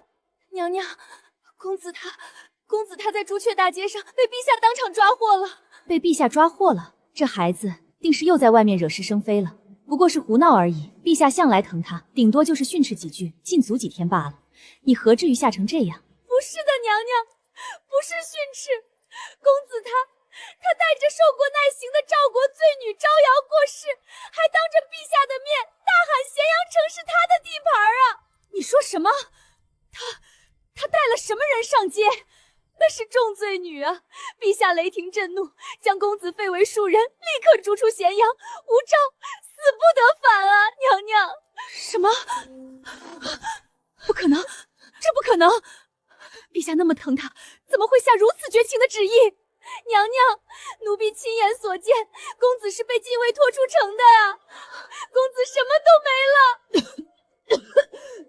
娘娘，您怎么了？快来人啊！传御医，快传御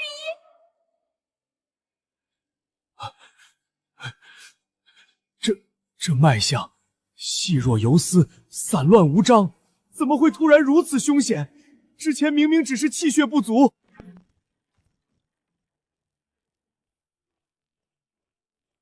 夫人如何了？陛下，臣等无能啊！朕问你，他到底怎么了？臣等查不出娘娘的病因啊，陛下！娘娘这病来得太过突然，犹如急火攻心，气血倒流。臣等翻遍医书，也未曾见过如此诡异凶险的绝症啊！陛下恕罪，娘娘脉象将绝，臣等真的束手无策了。查不出病因，束手无策，朕养着你们这群废物有何用？治不好夫人，这群庸医今天就全部给他陪葬！陛下饶命啊！陛下！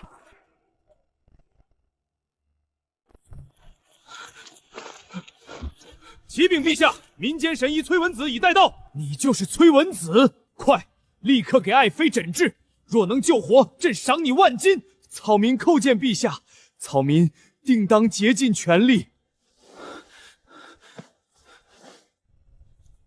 崔神医，请悬丝诊脉。这外臣不得直视后妃容颜。你被称为神医，难道连这悬丝之计都不会？草民遵旨。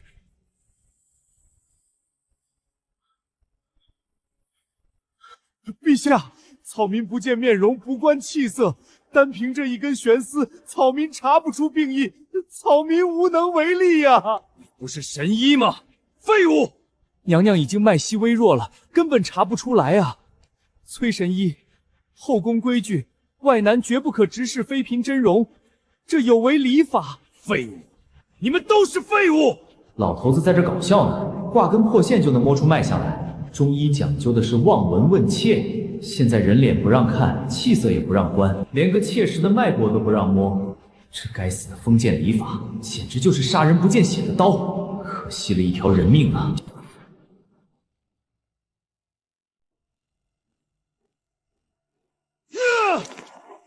陛下，万万不可啊！这有违礼法呀！什么礼法规矩？规矩都是朕定的，在这建章宫里，在这天下，朕就是礼法。滚过去看！今日若看不出病因，全给朕死！陛下，娘娘脉象将绝，这是极其凶险的气急啊！草民才疏学浅，不知该用何等猛药，才能瞬间吊住这最后一口气啊！胸闷气短，嘴唇发紫，这不就是急性气急吗？用前胡3钱，苦杏仁2钱，桑叶3钱，苏子2连，大火猛煎1炷香，灌下去就能保命。这都配不出来，古代的医术比想象中的更差。一儿，你先回去照顾你母妃吧。朕看到此景，有些担心你母妃啊。儿臣遵旨。这老头子在想什么啊？生死攸关的重要时候呢，怎么突然想到我娘了？一群废物，用前胡3钱，苦杏仁2钱，桑叶3钱，苏子2钱，大火猛煎1炷香，立刻去办，立刻！这方子对症下药，精妙绝伦，简直是神来之笔啊！陛下怎会精通如此深奥的医理？还愣着干什么？去熬药！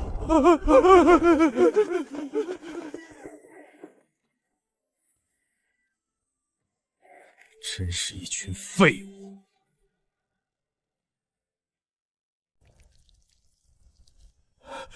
陛下，药熬好了，快试试。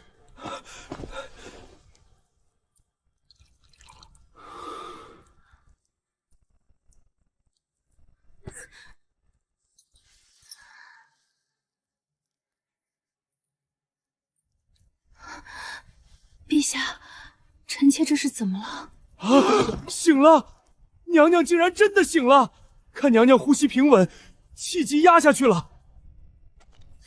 有效，真的有效！前主苦杏仁，这方子简直是仙方！陛下真乃神人也！草民行医数10载，竟不如陛下一语道破天机，草民拜服！陛下真乃神人也！天佑我大秦，吾皇万岁！父皇，18帝年少无知，虽有越轨之举，但罪不至废为庶人啊！父皇，骨肉相残，乃人伦大悲，儿臣恳请父皇收回成命，饶18帝一次吧！不愧是扶苏啊，果然仁慈。不过胡亥那小子带头践踏大秦律法，把老头子的脸踩在地上摩擦，他居然跑来替胡亥求情。也是，他也不知道，要是胡亥上位，第一个赐死的就是他这个好大哥啊！你这逆子，马上给朕滚进来！父皇，18帝只是一时糊涂，您将他废为庶人，逐出咸阳，此举太过绝情，恐寒了天下宗室的心啊！绝情？他带着受过耐刑的赵国重罪女招摇过市，当街打砸皇室特许的商铺街道，把大秦的国威和脸面踩进泥潭里。朕没杀他，已经是网开一面。朕问你，赵国虽灭，但余孽未清。胡亥今日如此奇耻大辱地折辱赵国公主，这是否会激起6国遗民的滔天恨意呢？若不严惩胡亥，以正视听，赵国余孽借此等国仇家恨，煽动暴乱，趁机作乱，危及大秦社稷，你该当如何？父皇，《论语》有云：远人不服，则修文德以来之。儿臣以为，赵国余孽之所以心怀怨恨，皆因我大秦律法太过严苛。若父皇能借此机会宽恕18地，以彰显皇家亲情，同时对赵国遗民推行仁政，施以宽容感化之策，以德服人，以礼化人，不出数年，赵人必会感念大秦天恩，彻底归顺，何来作乱之忧？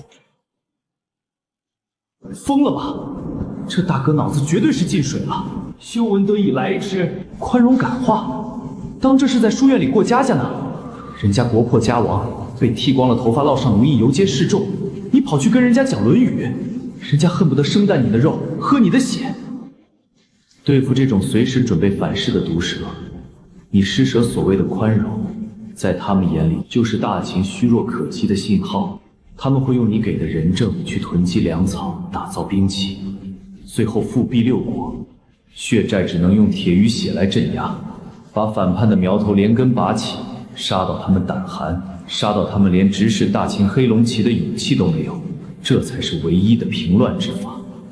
用嘴遁治国，大秦迟早死在你手里。修文德，宽容感化，你这满脑子浆糊的蠢货！读圣贤书读成了连家国天下都分不清的废人了。父皇，儿臣是……闭嘴！大秦的江山绝不能毁在你这等虚伪迂腐的妇人之然手里。来人，传朕旨意，长公子扶苏迂腐无能，是非不分。即日起禁足长公子府，无朕的旨意，敢踏出府门半步，打断他的双腿，拖下去。是陛下。父皇，儿臣是一片赤诚之心啊！父皇，大秦不可不用仁政啊！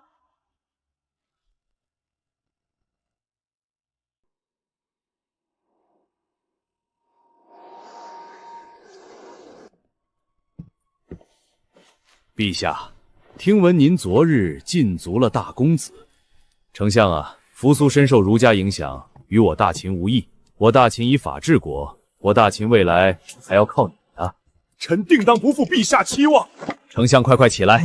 你为大秦操劳半生，劳苦功高，朕一直记在心里。为大秦效死，乃臣的本分。爱卿不必自谦，朕今日叫你来，是有一桩喜事。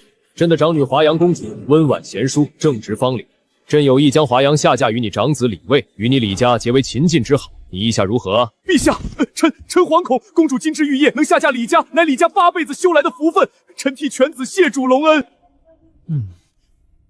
好，朕这就下旨赐婚呢。这两个老头还隔着主臣情深呢。老头子，你知不知道，等你驾崩了，就是赵高和李斯联手改了你的遗诏，立胡亥为皇。什么？丞相和赵高会改朕的遗诏，立胡汉的逆子为皇？怪不得大秦会20而亡。还有李斯，你就偷着乐吧。你知不知道，你口中金枝玉叶的华阳公主，现在正跟那个招摇撞骗的方士卢生做的那些苟且事呢？老头子要把大秦第一绿帽扣在李斯儿子头上，这赐婚圣旨一下，李家的脸面算是彻底被踩进泥地里了。臣恭请圣旨。陛下，可是臣哪里做错了？丞相，朕突然想起华阳的生辰八字还未让太史令核算过。核算八字？陛下，这不是向来不信这些？此事事关重大，马虎不得。赐婚之事，你先退下吧。容后再议。臣的犬子退下。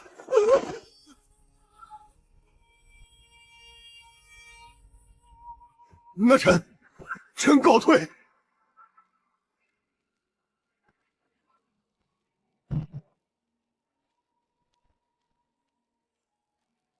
这老东西又抽什么风了？说赐婚又反悔，看把丞相大人吓的，果然是伴君如伴虎啊！奇耻大辱！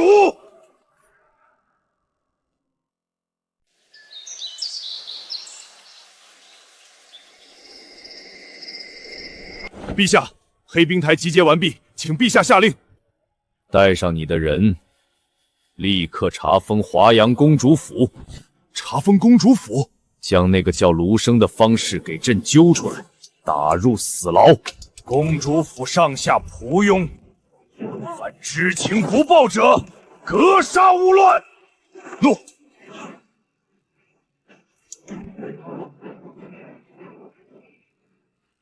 破门。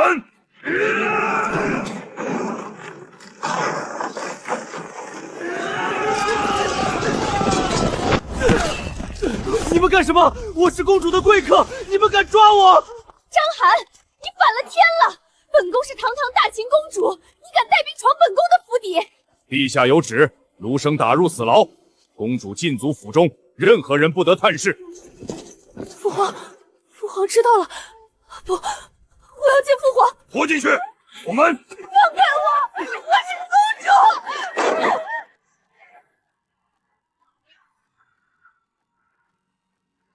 完了，华阳公主这条线彻底断了。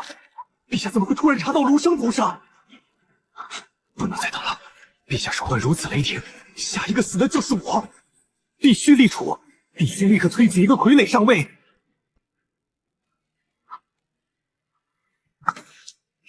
我绝不能坐以待毙。谁？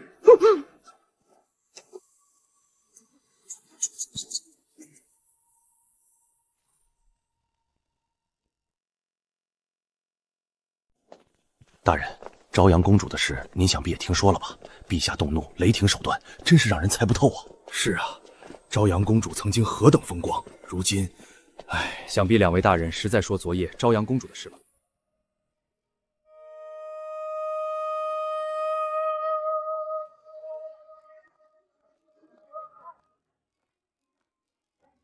陛下，如今朝堂动荡，内外不宁，国不可一日无储君。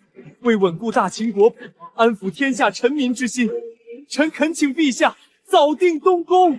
哦，那依中车副领之看，朕的哪个皇子可担此重任？回陛下，长公子禁足，胡亥公子被贬，现有二公子蒋宇，性情温和，宽厚仁慈，与百官敬重。二公子蒋宇乃储君之不二人选。臣附议。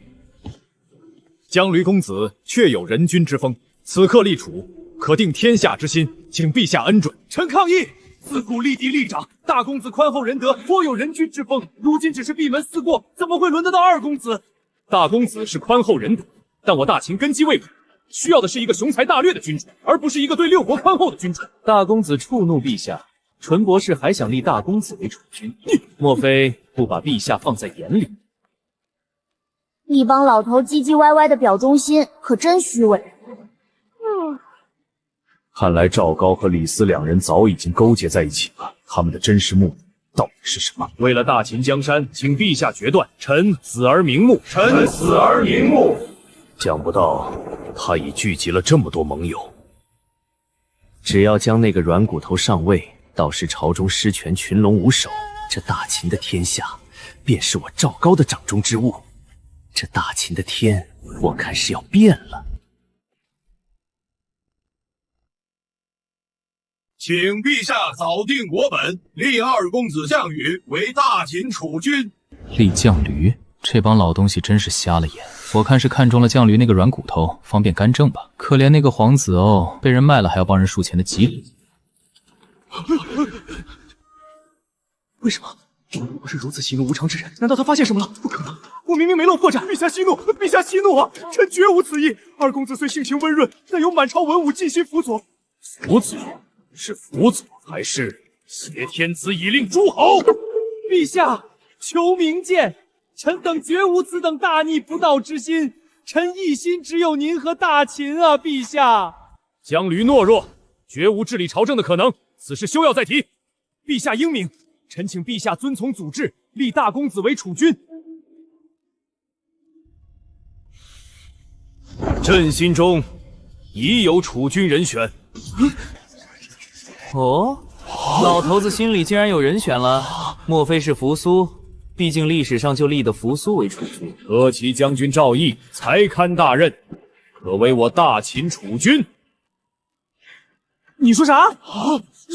什么？父皇，你开什么玩笑？看不出来您还挺幽默。不是，怎么会摊上我啊？我只想保全自身，然后带母亲远走高飞，远离朝堂啊！喂，陛下，陛下，不可！陛下，万万不可！对，这老渔夫终于说对话了，多说点，多说点！都住口！陛下三思啊！您怎么能将大秦的未来交到一个游手好闲、整天无所事事的太子手中呢？这是弃我们万千大秦子民于不顾啊！陛下，您千万不能成一时之气呀！朝堂上风云变幻，敌国步步紧逼，不是他能掌控的呀！哦。你说朕的太子不能掌握朝政，难道要你来吗？微臣不敢，微臣不敢。只是殿下上过年幼，立储之事不可操之过急啊。义儿，你有什么想说的吗？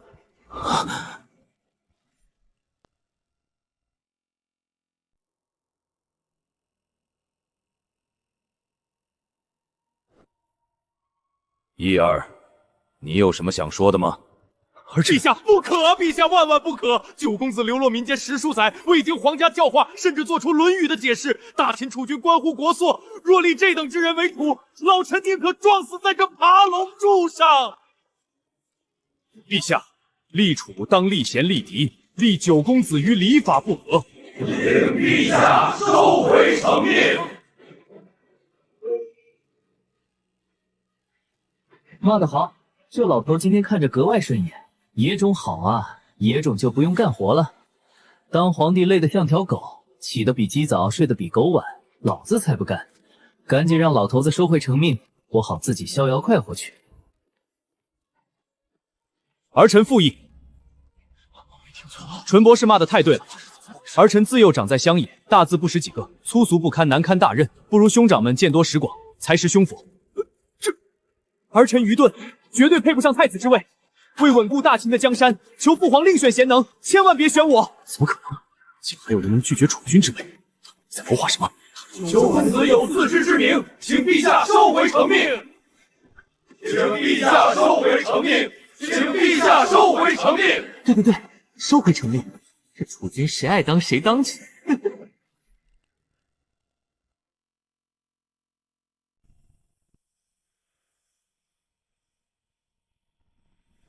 请陛下收回成命。放你娘的狗屁！张苍，你敢在这朝堂之上辱骂本官？这俩老头又要整什么幺蛾子？骂的就是你这瞎了眼的老匹夫！你口口声声说九公子不学无术，我呸！粗鄙！不愧是九公子的门人。九公子曲解《论语》，难道不是不学无术吗？丞相莫非忘了，几日前是谁为保住我大秦军功学和秦法根基于腐儒唇枪舌战？是九公子。你作为法家之人，不应该感谢九公子吗？本相不过是维持律法罢了。关中赤地千里，又是谁立下3单军令状，拿出亩产1000斤的土豆和曲原梨，让大秦在大旱之下也能担牛耕人破土开荒，救活百万灾民的，还是九公子？我求你别说了。这不过是奇技淫巧，奇技淫巧。能活百万饥民的叫奇技淫巧。你读了半辈子圣贤书，你救活了几个大秦百姓？难道我讽刺九皇子讽刺的太过了？你个老六，我平时对你不薄啊！你给我闭嘴！闭嘴啊！不容易群臣一心，全被你毁了，要被你害死了。说我不想当储君，你难道听不到吗？陛下，九公子之才，惊天地泣鬼神。此等神人若不能为大秦太子，简直是千里难容。若九公子是废物，那这满朝文武岂不是连狗都不如？老东西，给我等着！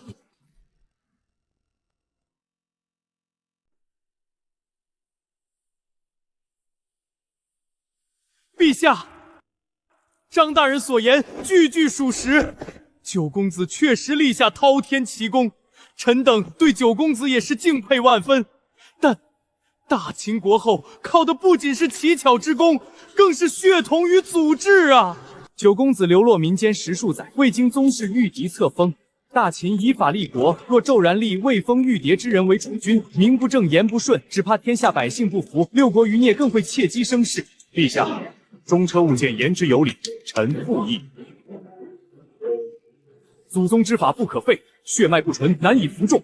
还请陛下三思，切莫因一时之功动摇大秦数百年的法统根基。陛下，公是公是楚，大局为重，祖制不可违啊！恳请陛下以大局为重，遵循祖制。赵高，不愧是你啊，这都能找到破局点，不愧是后面会在朝堂上指鹿斗马的奸臣啊！啊，我现在都怀疑胡亥杀光老头子的血脉究竟是胡亥的主意，还是赵高这老狗的主意了。还有李斯，可惜了，这倒是个人才，日后会被赵高诬陷谋反，腰斩于市，诛灭三族。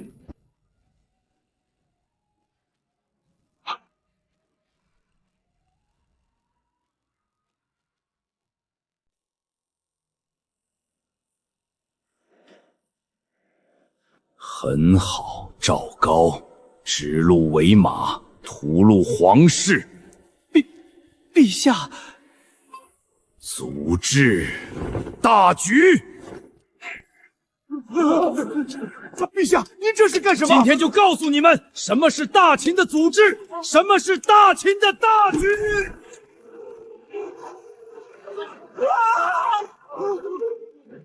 大秦的规矩是我嬴氏带着100万老秦人一刀一刀踏平6国尸山血海杀出来的，你们算什么东西？也敢拿你们的规矩来压朕？祖宗之法，朕就是大秦的祖宗，朕的意志就是规矩，朕的话就是大局。陛下，礼不可废呀！若是这礼法要毁我大秦国际，朕就撕了这礼法；若是这组织要杀朕的子孙，朕就废了这组织。谁再敢拿狗屁血统组织来反对立储，如同此案。臣等不敢，陛下圣明，臣等万死不辞。陛下英明，陛下英明，臣不敢有二话。微臣鬼迷心窍，才说出那些对陛下不敬的话，求陛下宽恕。我去，不愧是秦始皇，这气势太帅了！臣等不敢了，全凭陛下。把你拉下这个笼！这就是权力的滋味吗？能让所有人臣服。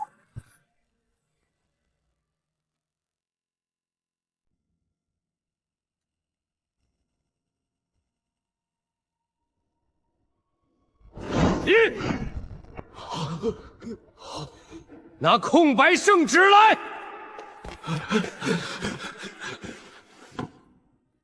奉天承运，大秦始皇帝诏曰：皇九子赵义天资卓绝，有济世安邦之奇才，解关中大旱，破关中蝗灾。即日起册封赵义为大唐皇太子，入主东宫，监国理政。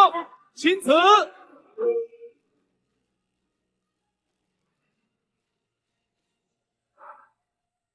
完了，全完了！我绝不能让他上位，哪怕毁了这个大群，我也要弄死他！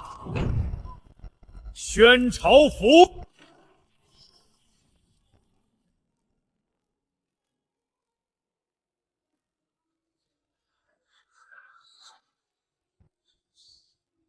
请太子公子更衣。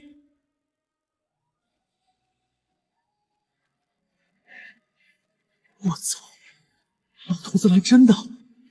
我现在跑回去睡觉还来得及吗？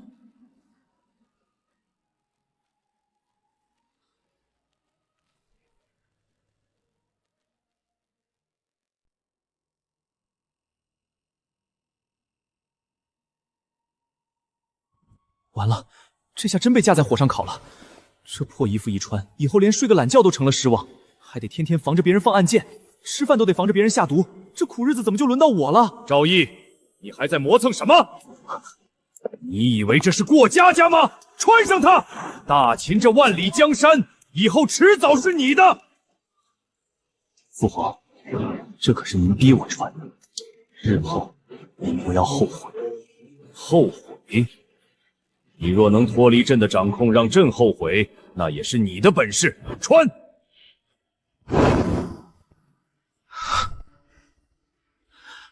大局已定。老臣李斯叩见太子，叩见太子。太子千岁，千岁，千岁。太子千岁，千岁，千岁。这就是权力的滋味吗？事已至此，想跑是绝对不行的。我绝对要带领大秦走向更好的天地。或许他真的是天选之子，来助我大秦的。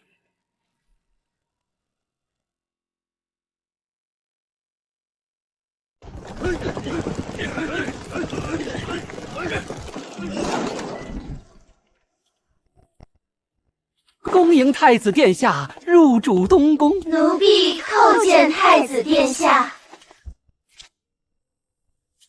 金窝银窝不如我那赵庄的狗窝，历朝东宫没有一个不是个绞肉机的。我这条咸鱼终究还是被老东西架在火上烤了。这院子里不知道有多少双眼睛。殿下，各宫娘娘和朝中大人们送来的贺礼已经堆满3个库房了，您要去清点一下吗？全给我封进库房，谁送的贴个条，一件都不许动。这，公子不看看？我说的话你听不懂，退下。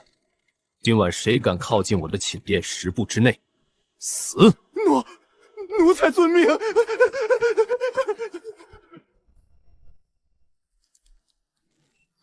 太子，他居然真的当上了太子！李斯那个软骨头竟然带头下跪！大人，东宫那边已经挂牌了，防卫森严。陛下还调了一队禁军过去。防卫森严又如何？储君又如何？只要他死了，大秦的国本就还要重新洗牌。他以为搬进东宫就高枕无忧了，东宫就是他的坟墓。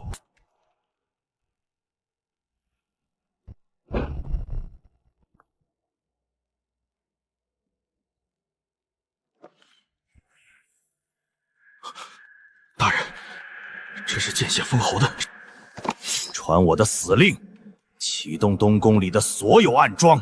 今夜子时，我要照义的项上人头。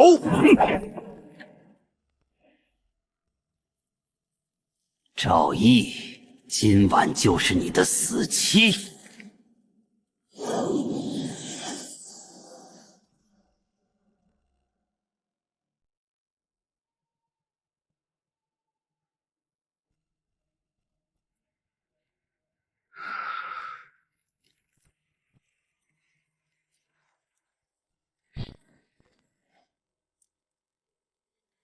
上，速战速决！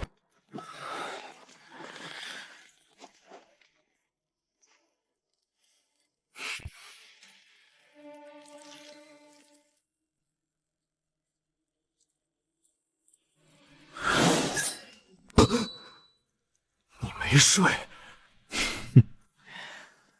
等你们半天了。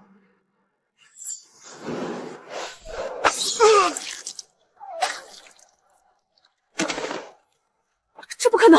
情报说他是个不学无术的废物，杀了他！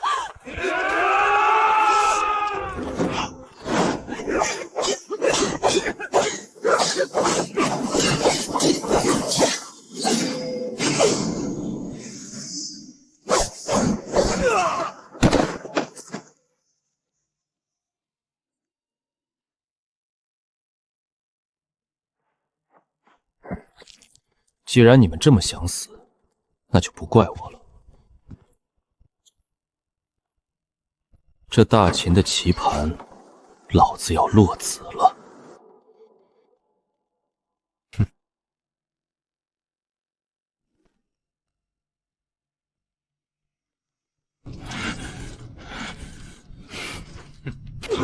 太子，别费劲了。黑冰台大牢里的刑具，老子18岁就滚过一遍。有种你直接上炮烙，把老子的皮剥了！死鸭子嘴硬。公子，此人受过极其严苛的抗刑训练，常规的皮肉之苦根本无法击溃他的心智，必须动用极刑。皮肉之苦太脏了，满地是血，不好打扫，而且那是最低级的手段。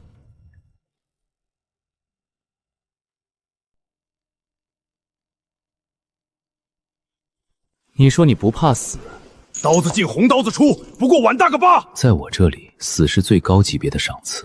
本太子不动你一根手指头，就能让你把小时候尿床的事儿都吐出来。我听说有一种刑具叫木驴，这是专门对的出轨女子的。不过我觉得用来对付男子也未尝不可，毕竟让你体验一下做女人的滋味，你应该会感谢我。吓唬老子，老子烂命一条，绝不会出卖主家。好，那我们不聊酷刑，聊聊利弊。你死了，对你有什么好处？你的主家为了让你卖命，一定许诺了丰厚的安家费，承诺照顾你的妻儿老小，对吧？蠢货，只有死人才能永远保守秘密。你今晚刺杀大秦太子失败，你觉得你的主家是会留着你的妻儿当做别人查案的把柄，还是会连夜派出杀手？把他们杀个干干净净，斩草除根！你在这里硬扛，你主家的刀，这会儿恐怕已经架在你儿子的脖子上了。你拿命尽忠，换来的却是全家死绝，这笔买卖划算吗？你骗我，他们不会的。只要你画押供出幕后主使，本太子立刻派东宫黑甲卫去把你的妻儿全虚全文的接出来。我不仅让你活，还保你全家平安。生与死，荣华与灭门，全在你一念之间。说。我全说，求太子救我妻儿。是黑冰台副统领，他收了太史令胡无敬的钱，给了我们东宫换房图。他们要借今晚东宫立足未稳，把太子府斩尽杀绝。画押，把时间、地点、同谋一字不漏全写下来。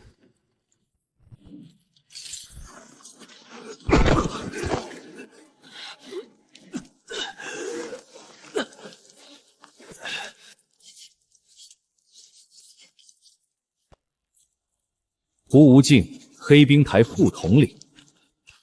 好得很。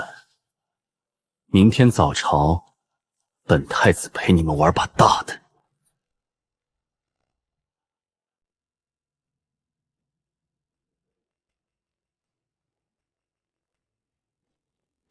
陛下，老臣听闻东宫昨夜遭遇大批刺客夜袭，院墙都被鲜血染红了。太子亲历，本该是普天同庆、福泽万民的吉兆，可这东宫刚刚挂牌，第一夜便生出如此惨烈的杀戮，此乃大凶之兆啊！陛下，太史令此言差矣。刺客行凶，乃是贼子犯上作乱，理应严查贼首，怎反倒成了大凶之兆？丞相难道不知天人感应之理？若太子真是天命所归、德行深厚之人，怎会招致如此血光之灾？陛下，自古以来，楚军见血，必有刀兵之祸。这是上天在警示大秦，此人德不配位，必将祸乱朝纲。老臣恳请陛下顺应天意，废除太子，以安天心，以平民愤。胡无敬，你是在教朕怎么立储，还是在咒朕的儿子死？老臣不敢，老臣字字句句皆是为大秦国号着想。太子命格待煞，若不废黜，大秦必亡啊！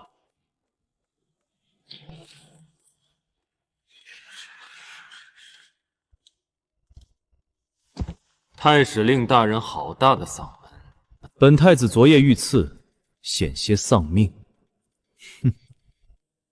太史令不去责问廷尉府为何防卫空虚，不去追查黑冰台为何形同虚设，反倒在父皇面前咒我是不祥之人。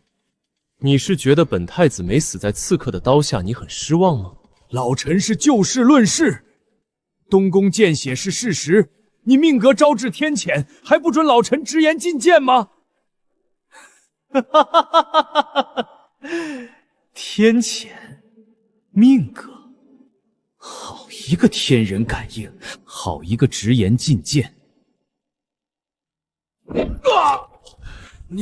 你竟敢在大殿之上当众殴打朝廷命官！睁开你的狗眼看清楚，这是你嘴里所谓的天谴。看看这上面的口供。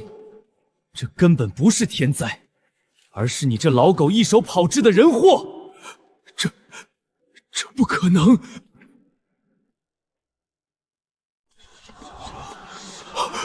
陛下，这是诬陷，这是天大的诬陷啊！太子他恨老臣上谏，故意找人弄了这份假的供子来陷害老臣。老臣对大秦忠心耿耿，连一只鸡都不敢杀，怎会去勾结刺客？诬陷？你以为我只拿了一份口供就来上朝吗？带人证！太史令，这黑冰台的副统领，你可认得？陛下饶命！是胡无敬，是他给了罪臣1万两黄金。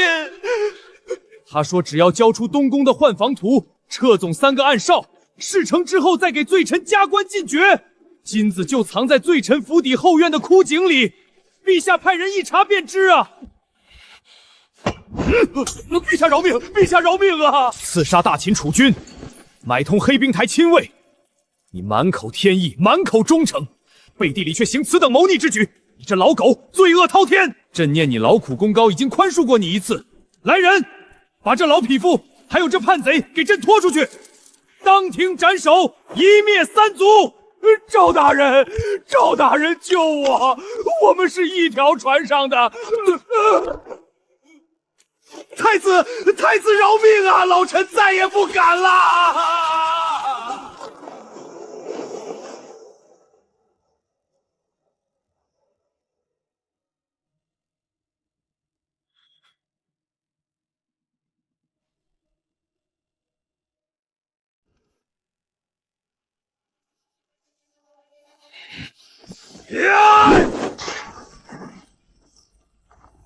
外王全毁了！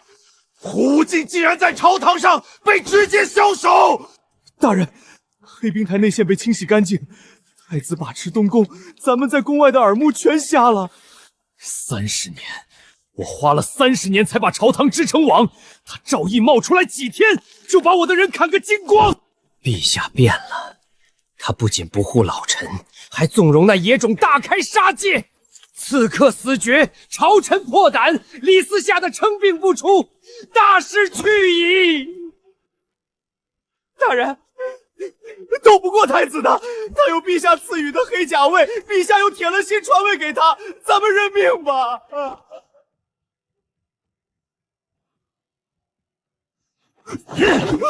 认命？我这辈子只认权，绝不认命！大人饶命！常规法子扳不倒他，那就掀桌子。既然嬴政不留活路，那就让他提前驾崩。大人，这是弑君，诛九族的死罪啊！我一个阉人，哪来的九族？嬴政一死，太子就是死无葬身之地。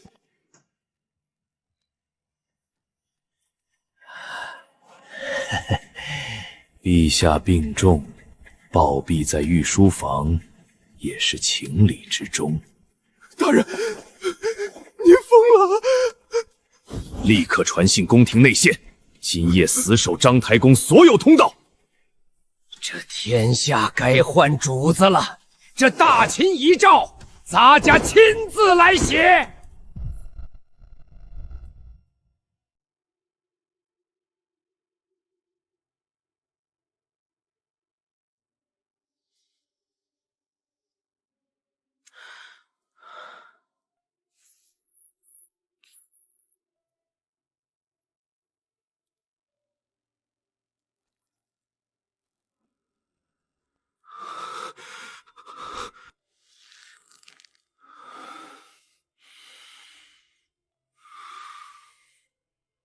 陛下，您是不是乏了？奴婢给您换参茶。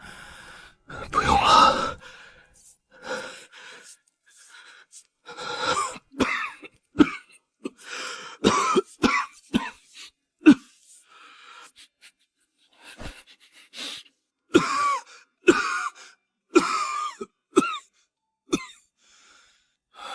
陛下，您怎么了？无妨，退下。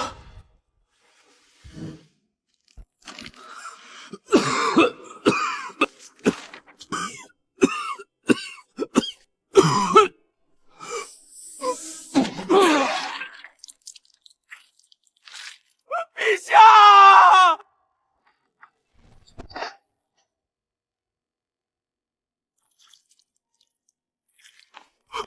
陛下！陛下！你醒醒啊！来人啊！陛下龙体为何？快传御医！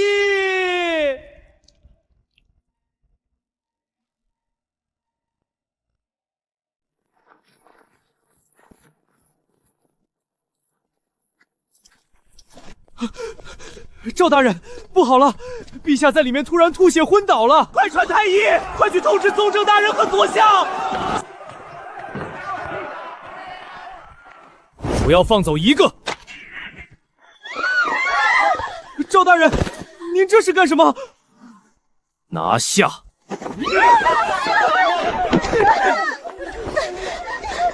大人饶命！奴婢只是去传太医呀。传太医？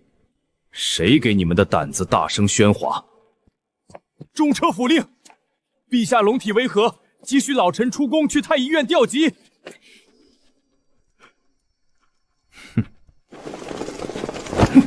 大人，这是何意？陛下命悬一线啊！陛下只是偶感风寒，需要绝对的静养。可是陛下刚刚吐了血。是，陛下只是风寒。陛下需要静养，即刻起，封死所有宫门，连一只飞鸟都不准飞出去。诺。任何人没有咱家的手令，敢踏出这道宫门半步，格杀勿论。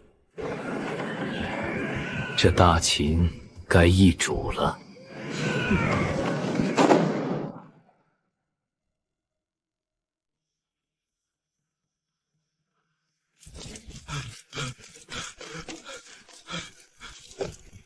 让开！本相要见陛下。相爷留步，宫门已封。放肆！本相乃大秦左相，百官之首。今日朝会无故取消，内廷毫无消息，本相必须立刻面圣。哼！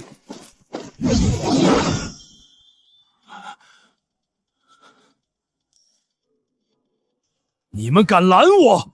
你们难道连大秦的丞相都不认了吗？反了，简直反了天了！是谁下令封锁宫门的？叫他出来见本相！李相，火气何必这么大呢？赵高，你这阉人到底在干什么？为何无故封闭内廷？陛下呢？我要见陛下！陛下口谕，任何人不得惊扰。左相想抗旨吗？口谕？既是口谕，为何通政司毫无记录？为何不见陛下的贴身内侍传旨？赵高，你休要拿着鸡毛当令箭！咱家就是陛下的令箭。李大人，咱家劝你一句，这章台宫今日你是进不去的，乖乖回你的丞相府，还能保全家老小个体面。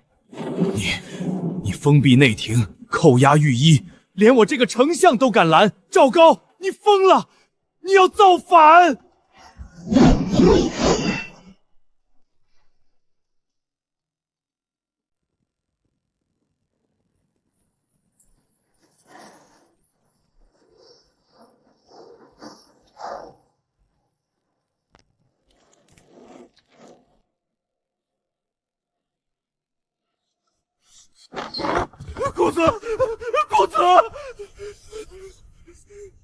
公子，外面全都是禁卫军，我们被包围了，连一只苍蝇都飞不出去。章台宫那边彻底断了消息，宫门死锁。赵高那个阉人造反了，陛下恐造不测呀！公子，快走吧。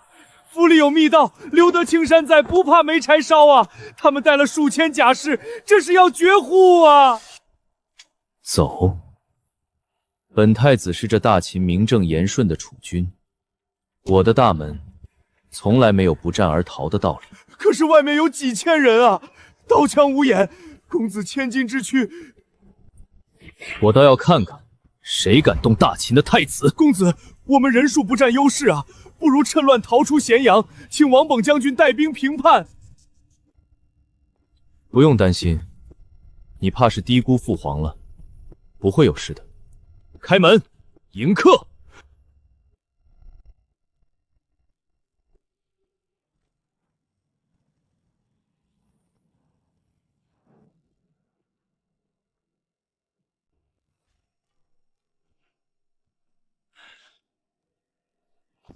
放本相出去！本相要见陛下。赵高，你到底把陛下怎么了？你软禁当朝左相，你想诛九族吗？陛下已经不行了。你说什么？太医已经看过了回天乏术。李相，大秦的天要变了，到了做决断的时候了。胡说！陛下正值壮年，怎会突然病危？定是你这阉人暗下毒手。是不是我下的手已经不重要了，重要的是，陛下若是在这个时候驾崩，太子赵仪一旦即位，你李斯还能继续做丞相吗？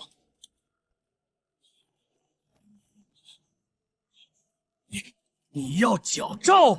赵高，你疯了！这是诛九族的大罪。诛九族，李大人，如果你今日不签这个字，不用等新君继位，明日你的相府就会被满门抄斩。签了字，你还是大秦一人之下万人之上的丞相；不签，这偏殿就是你的埋骨之地。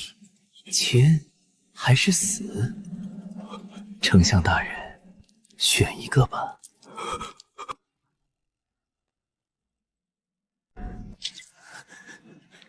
赵高，你这是要拉着我李斯，拉着我整个家族，为你这大逆不道的野心陪葬！你不签，今夜便是你李家灭门之时。陛下待我不薄，我若签了，便是千古罪人，万劫不复。千古罪人，等新君继位，史书是由胜利者写的。你若是不签，赵毅那个野种一旦登基，第一个要清算的就是你这旧朝丞相。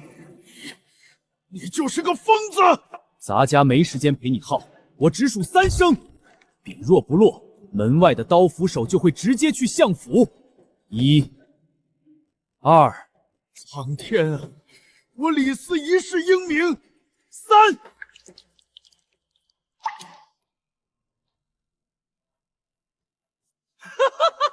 天亮了，大秦的天终于亮了。你伪造了遗诏，可你没有传国玉玺，这诏书就是一张废纸。谁说咱家没有？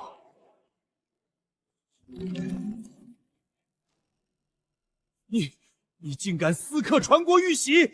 你疯了！这是诛十族的大罪呀！诛十族？等盖上这大印，咱家就是这大秦真正的主宰，谁敢诛我，谁能诛我？赵毅，你这野种，今日便是你的死期！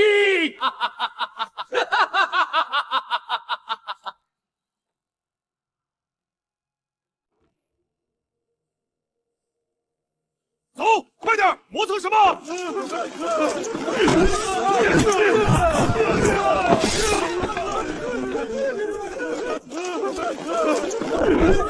放肆！本官乃当朝九公，你们这群兵卒竟敢如此无礼！宫门为何封锁？到底出什么事了？陛下呢？我们要见陛下！那不是中车部令吗？他怎敢穿蟒袍登阶？赵高，你这阉人竟敢僭越皇权！你把陛下怎么样了？老实点！都给咱家闭嘴！先帝遗诏在此，百官听旨。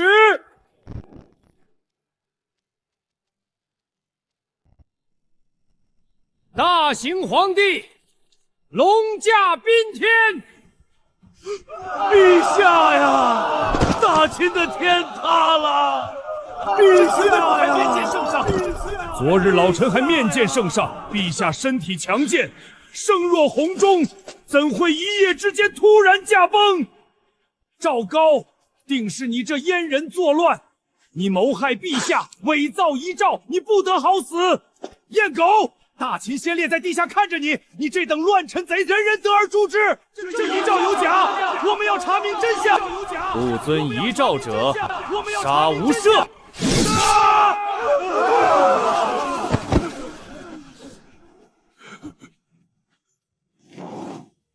接下来是先帝对大秦储君的安排。大行皇帝遗诏，太子赵玉不忠不孝，天人共戮，即刻废黜储君之位，赐自尽。陛下呀，大秦怎会落到如此地步？东宫上下一党叛逆，一律诛绝，寸草不留。玉玺，那是传国玉玺，大秦的国旗呀，怎会盖在这等矫诏之上？左相，你竟然画押任命！李斯，那是先帝，你使大秦俸禄，位极人臣，怎能签下这等大逆不道之诏？李斯，你这贪生怕死的千古罪人！大秦的万里江山全毁在你手里了。你100年之后有何面目去见九泉之下的历代先王？大秦亡了，大秦真的亡了！骂吧，尽情的骂吧！从今往后，这大秦的规矩就是咱家的规矩，顺我者昌，逆我者亡。咱家说过，这大秦的天该换个主子了。禁卫军听令，放箭，弓箭手上前，准备，点火，放！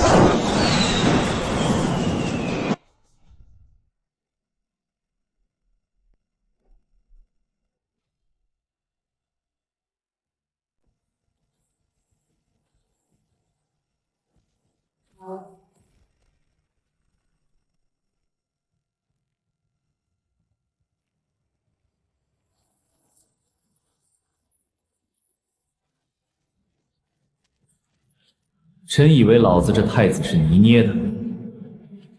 若不是叛乱，我还不知道父皇暗中让章邯量产了这么多的连发手女。今天这咸阳长街，正好拿你们一群叛军祭旗。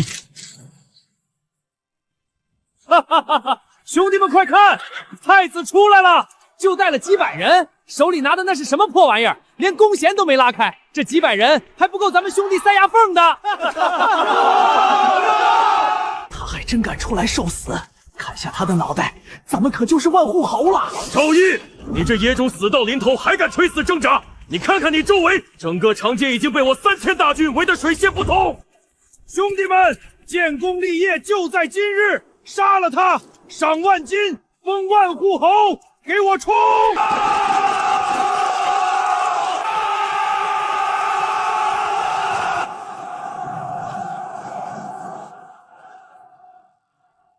准备，余弩，杀！他们连上弦的时间都没有，碾碎他们！放箭！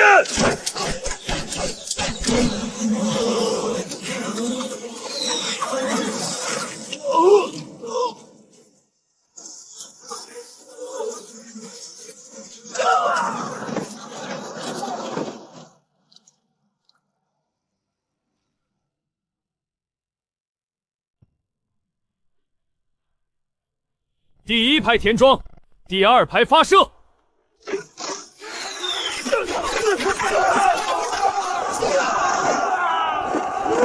这不可能！这是什么妖物？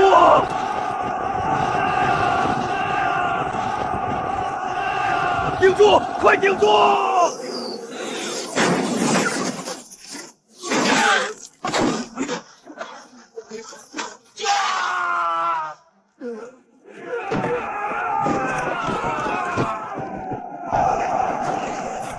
陆续退！谁敢后退半步，军法处置！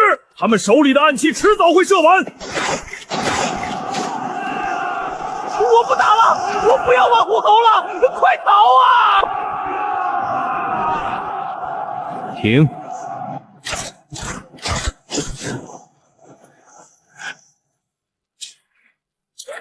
大秦太子在此，挡我者，杀无赦。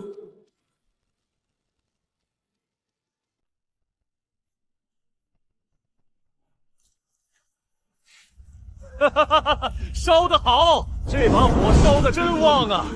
诸位大人都看见了吧？那便是太子府的方向。太子赵毅不遵先帝遗诏，负隅顽抗，现已伏诛。大局已定，新君即将继位。今日谁敢不叩拜新君，不遵咱家号令，便是谋逆。谋逆者满门抄斩，9族皆诛。呸！你这篡权窃国的阉狗，你也配提新君？大秦的先烈在地下看着你，你这等乱臣宰子，天理难容！阉贼，你伪造遗诏，谋害楚军，大秦的江山绝不能落入你这等奸佞之手。老臣今日就是粉身碎骨，也绝不向你这阉狗低头。要杀便杀，我等生是大秦的臣，死是大秦的鬼。好一群体恤大秦的忠臣骨梗！既然你们急着去见先帝，咱家就成全你们。来人，把这几个老匹夫拖出来，就地正法。诺。李相，你可要好好看着，这就是抗旨的下场。战！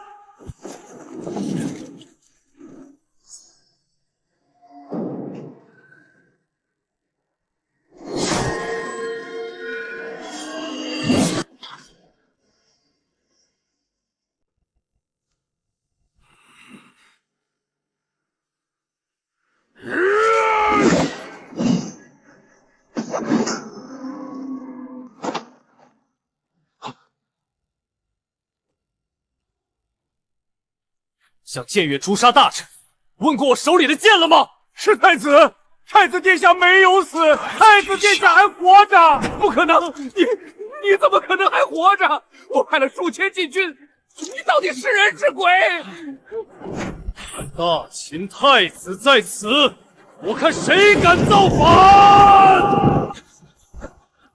造反？我们不是听从遗诏吗？怎么成造反了？我上有老下有小，我不要造反。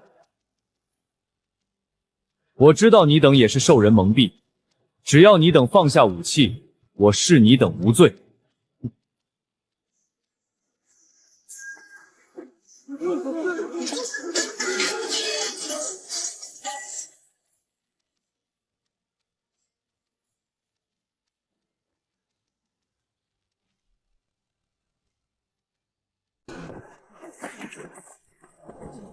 你们干什么？捡起兵器，给我杀了他！杀了他！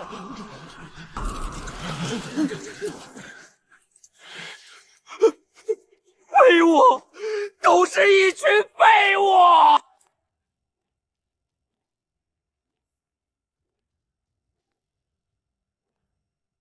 死士，中车府的死士何在？给我拦住他！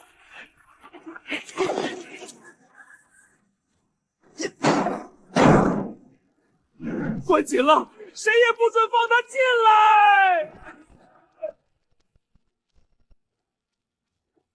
缩头乌龟，真以为躲进龟壳里就安全了？这破门绑不住你。错！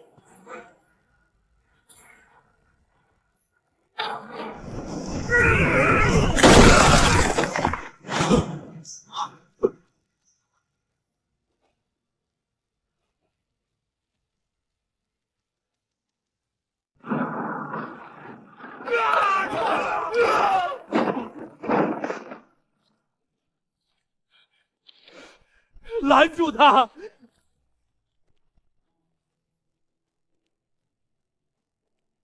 你们这群废物，快给我拦住他！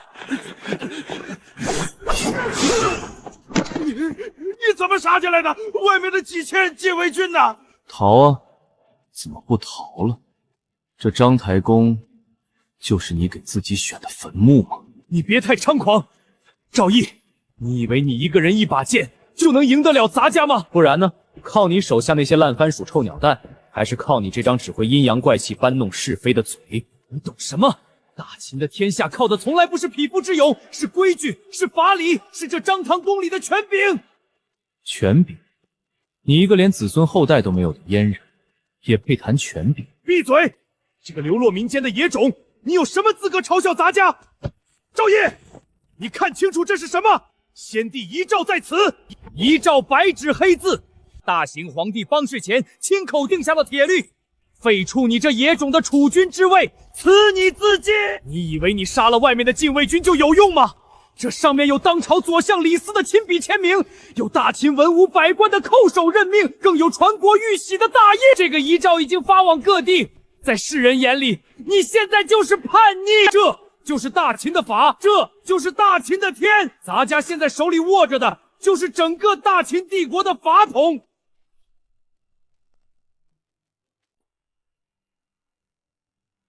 你笑什么？你死到临头了，还不快快跪下接旨受死？难道你真要抗旨不遵，反了这大秦的天？大秦的天，就凭你手里那张破布？这乃是先帝的遗命，这上面盖着受命于天的传国玉玺，你竟敢说是破布？这是左相李斯亲笔画押，文武百官共同见证的铁证。只要杂将拿着这份遗诏，天下兵马都会视你为乱臣贼子。啊！我的遗诏，这是大秦的皇权。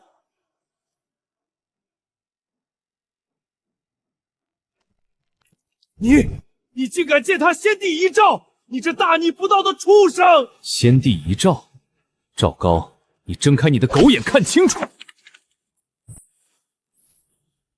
真正的传国玉玺乃是和氏璧所雕，丞相李斯亲手以鸟虫篆刻下“受命于天，极寿永昌”8个大字。为了防伪，父皇早命李斯在雕刻之时，于“寿”字的底部暗中留下了一道极其细微的断笔暗记。你再看看你盖的这个印，方方正正，每一笔都完美无瑕，连贯到底，连这等大秦最核心的防伪暗记都不知道，你这印章是自己刻的吧？不，这不可能！咱家明明是比对着少妇的绝密拓本，明明刻的一模一样。你一辈子只是个躲在阴暗角落里的奴才，你根本碰不到真正的国器。你以为偷个探个拓本，找个工匠仿造一番就能窃取大秦的皇权？假的终究是假的。你就算穿上这身蟒袍，骨子里也依然是个上不了台面的阉狗。杀了他！给我杀了他！放箭，把他射成刺猬！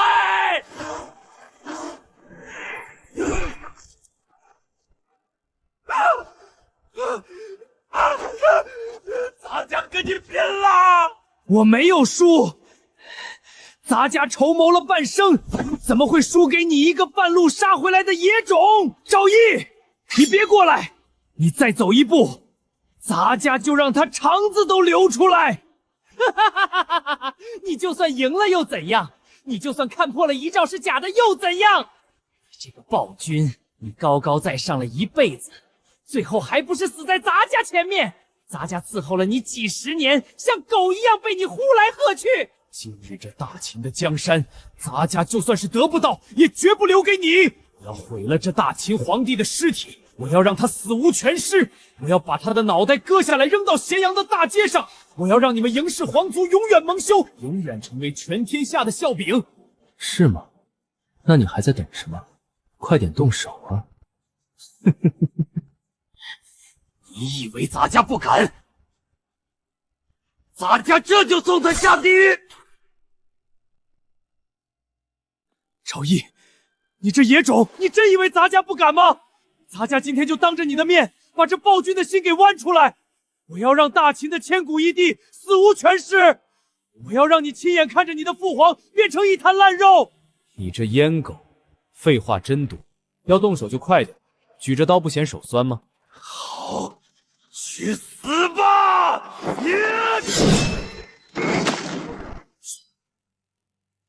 赵高，你这狗奴才，真是好大的胆子！陛下，您没死。我的手！朕若不是没死，怎么能亲眼看到你这奴才穿上蟒袍，在这章台宫里作威作福啊？这是一个局，这是你们父子做好的局，还不算太蠢。你真以为你那点三脚猫的阴谋诡计，你的一举一动都能瞒得过我们的算计？我们父子俩在这大殿里，可是把你这出猴戏看了个完整。不可能！黑冰台的外网明明被我毁了，大军明明被我控制了，你们怎么可能？大秦的军队只认朕的虎符，大秦的天下只认朕的血脉。一个连根都没有的阉人，竟妄想染指神器！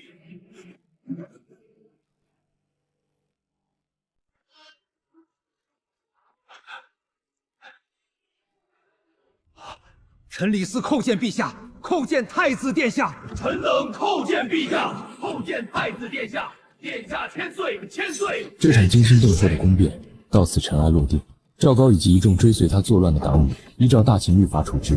对于那些被胁迫、被蒙蔽的将士与官吏，首恶必办，稳住朝堂人心。我曾经只是赵庄里面只想苟全性命的普通人，可命运把我推到了储君的位置，我已经躲不开。经此一乱，大秦并未就此沉没。土豆的种植技术向关中、向关东各郡大范围推广，屈原离分发到各个郡县，百姓不再畏惧大旱的侵扰。